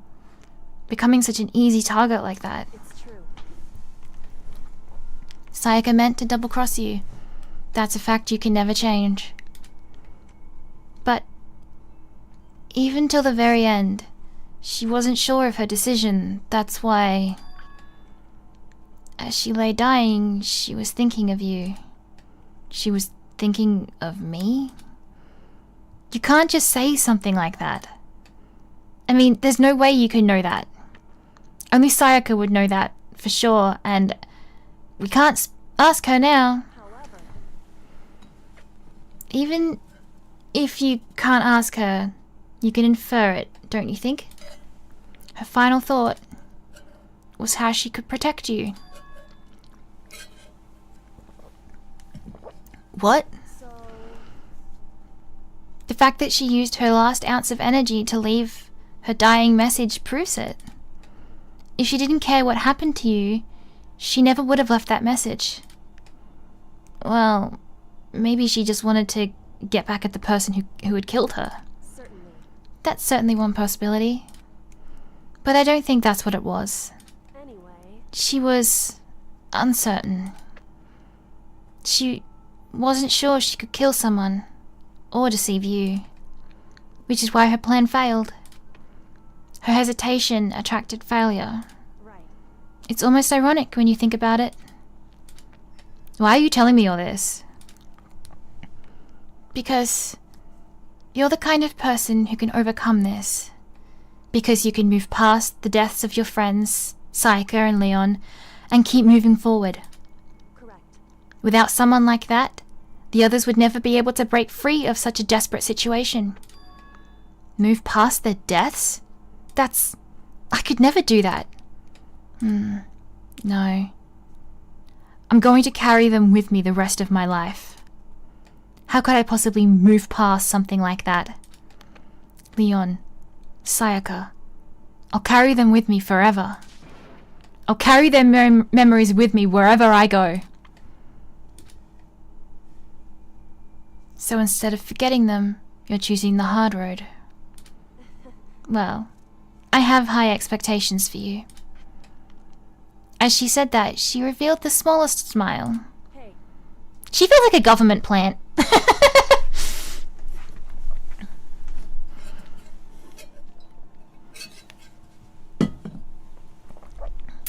Or maybe, rather than a government, a resistance plant.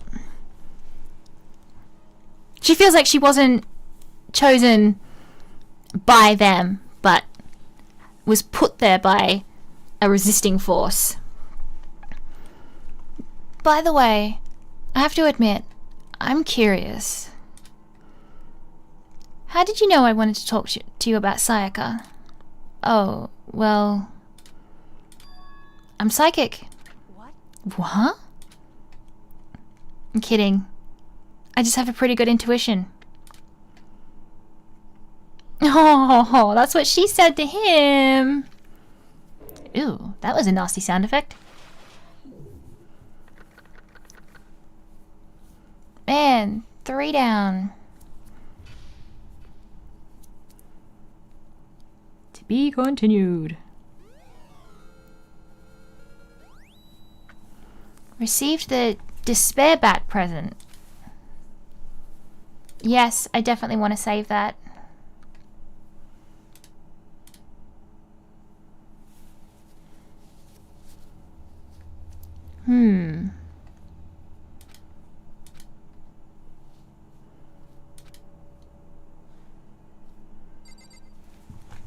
Whose room are we in now?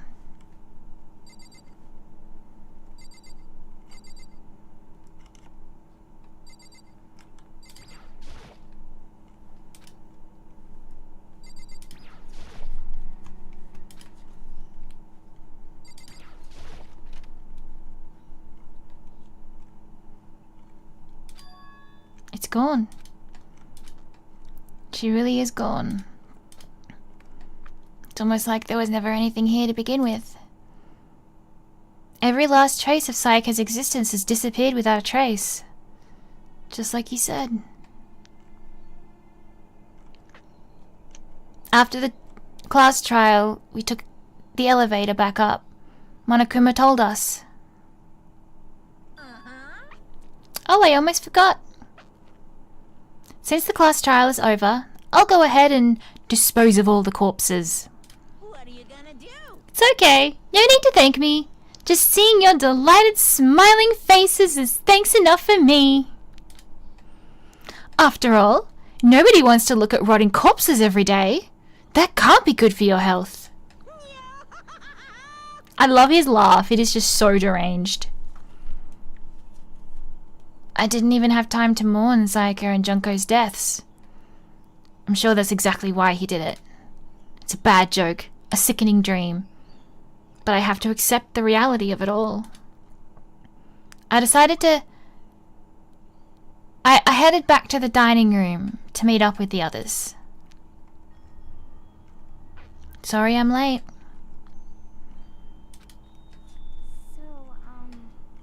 Hey, are you okay, Makoto? Listen to me. Look. Oh, you need to calm down. You sure took your sweet time. I was just about to go get you and drag you back here. Sorry. So, what happened? Was your room fixed up like he said? I imagine it would be pretty hard to sleep with a rotting corpse in your bathroom. Holy shit! Hey, Jesus, that's fucked up, man. Why would you say something like that? Yeah. Mondo's got the right idea. I don't want Mondo to die. I'm sure he will, but... I think all of them but... the... Kyoko and... Makoto will die, but... we'll see. We'll see. My room was spotless. There wasn't anything left. Like the whole thing never happened.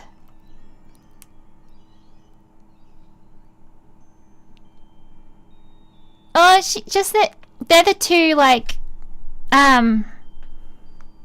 lucky students, aren't they? The ones that are like the normies. But she seems...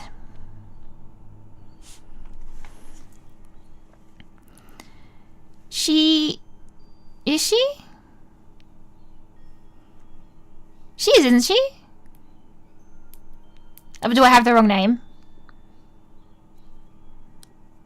I don't know what that... I might have the wrong name. But she was one of the... There was two of them that were like normie students. Him and... the quiet one.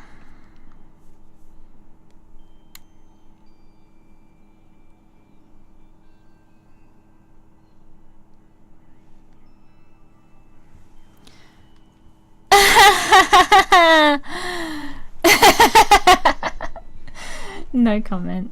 Okay. She feels like some sort of like organization plant to me. She seems smarter than all the rest of them. And she was the one he couldn't find any information about at all when he tried to look it up. She seems way more knowledgeable. Like she's already she came into it expecting what was going to happen.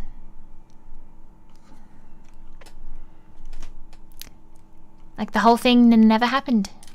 I see. It must be tough staying there, knowing what happened. Why don't you just stay in Sayaka's room? Well, staying there, her scent is still hanging in the air. That would hurt just as much. Plus, I've decided that I can't turn away from her death. Makoto. Hey, cheer up. Getting depressed isn't gonna help anything, right? If we all work together, I'm sure we'll find a way out of here. You got it. So everyone just try and cheer up and get back on track. Is that honestly supposed to make us feel better? Huh? We were already working together, and yet someone was still murdered. Anyone could betray us at this point. Now that it's happened once, it's a question of when, not if, the next one takes place. I don't know. I would... Yeah, because Sayaka made the first move. I reckon that seeing that death of Leon would be a pretty strong deterrent to not do that.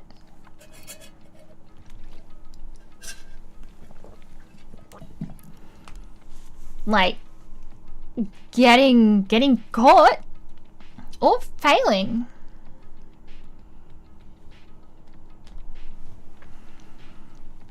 Having such a brutal execution would definitely not be on my to-do list. Well, but if we work together against the mastermind, nobody will have any reason to do anything like that. Stop talking. Keep telling yourself that. I'll be over here in the real world. Working together, fighting a common enemy, like it or not, it's not that simple. What do you mean? are you okay with this? The mastermind seemed to be much more powerful than we ever suspected. They took over Hope's Peak, which was supposed to be well defended, then modified it to fit their desire. They created Monokuma, which seems to be incredibly advanced, and they're providing for our every need. And the cherry on top? is the execution we witnessed. Everything has been planned down to the last excruciating detail. It's not the work of your everyday psychopath. Defying them may be too great of a risk.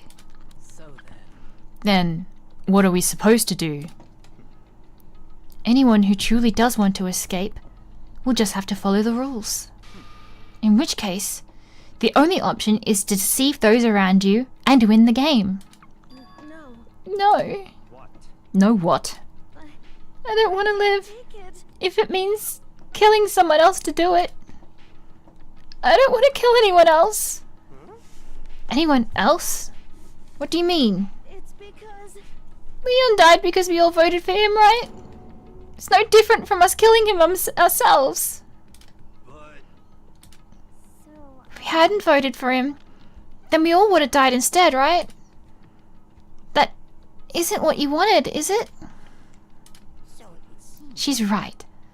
If you heap that kind of blame on yourself, you'll turn into a fully fledged masochist. I don't think so.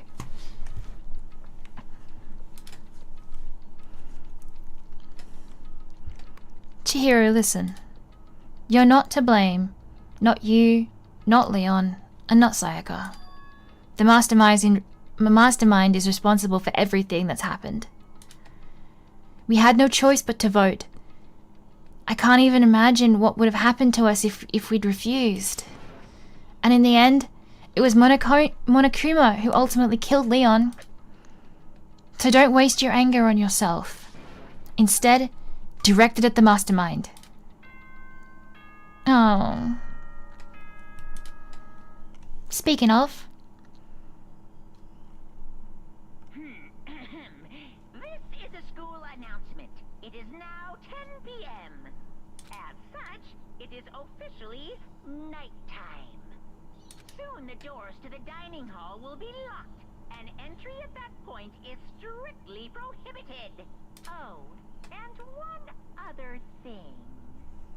It was totally obvious before that you were trying to make yourselves feel better and justify what you did. See you, don't see you, see you? That's about how much I can see you, even when you try to hide. Now pay attention and remember this well. The burden of judging others is a heavy one to bear, so be well aware of your actions. Order and stability rely on the sacrifice and responsibility of everyone. Okay then, sweet dreams everyone. Good night, sleep tight. Don't let the bed bugs bite. What was that about just now? He was saying it's our fault what happened. That's pretty cruel, man. Piece of shit! Who does he think he is?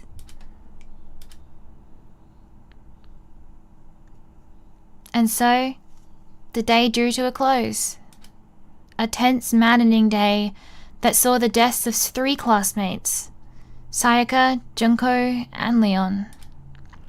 But this is just the beginning. Our despair has only just begun.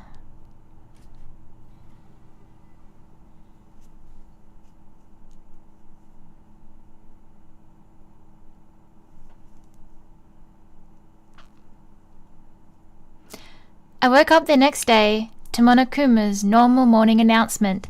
Then, he called us all to the gym.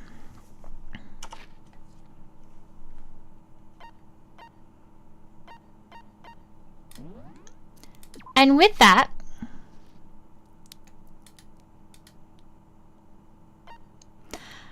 I think that is where I will end this one.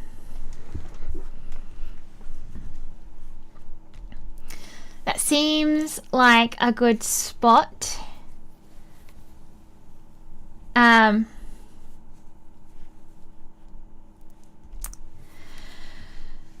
Got through the investigation, got through the trial. Somehow that took nearly 4 hours.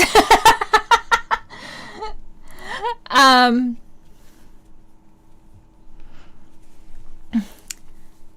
didn't expect the last one like the rhythm game part of it to be so difficult, but eventually, after 3 tries, we got through it. I've never been very good at rhythm games. It's just not my thing. I don't have the coordination for it. I can't track things in movement. The opposite of a T-Rex.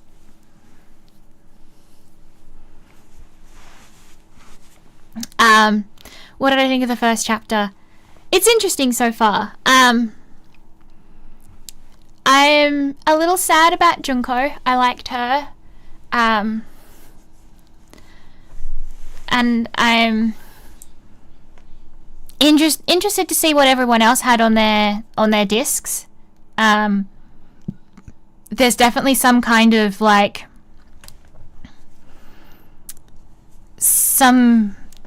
there's something out in the world that hasn't been explained yet, and I definitely think there's some kind of like you know, rich person audience or something like that that's like, you know, watching and betting on who's gonna survive. That's what all the cameras are for. It's like I'm pretty sure it's gonna be some sort of like reality show game. I don't know how many chapters there are, but I'm eager to see who dies next. I'm really hoping that Celeste and Mondo make it to the end, although that might make it sadder when you get to spend more time with them. I'm not sure who's gonna be like a killer or a killed. I still think that the fanfiction girl is gonna be a killer, and I'm pretty sure, and I am quite convinced that she's gonna be that serial killer specifically. I may be completely wrong about it, but there's 6 chapters. Okay, so we've just started number 2 then. So 2 of 6. Still a bit to go then. So it'll be interesting to see what chapter 2 brings. I am hoping that we'll get access to the upper floors on the this coming chapter, because there's at least one more floor above us, and I'm guessing there's probably another floor beyond that. And whether we'll get to go into the bath or not, they must all be pretty stinky by now. Although they do have showers in their rooms that none of them are using, apparently. I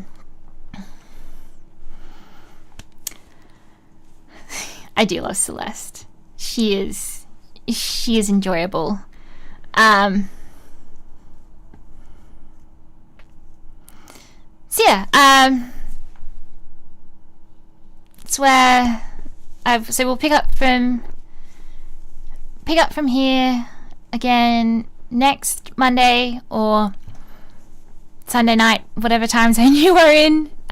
Same time. Thank you all so much for joining me.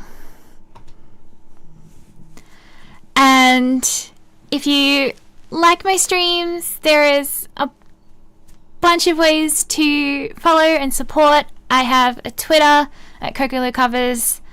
I have Tumblr, also at Kokolu Covers. I have a Discord, which is my studio, Cats and a Lillipad.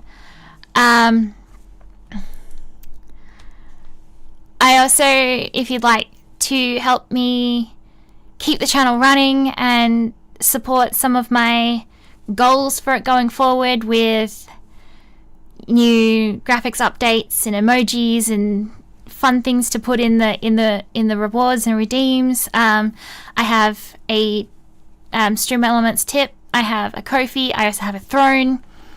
My studio has a Patreon. Every little bit helps. You can also now have subscriptions available on Twitch, which is incredibly exciting. Thank you everyone who watches, who joins the chats, and hopefully I will see you on Thursday at 10 a.m. for more Disco Elysium.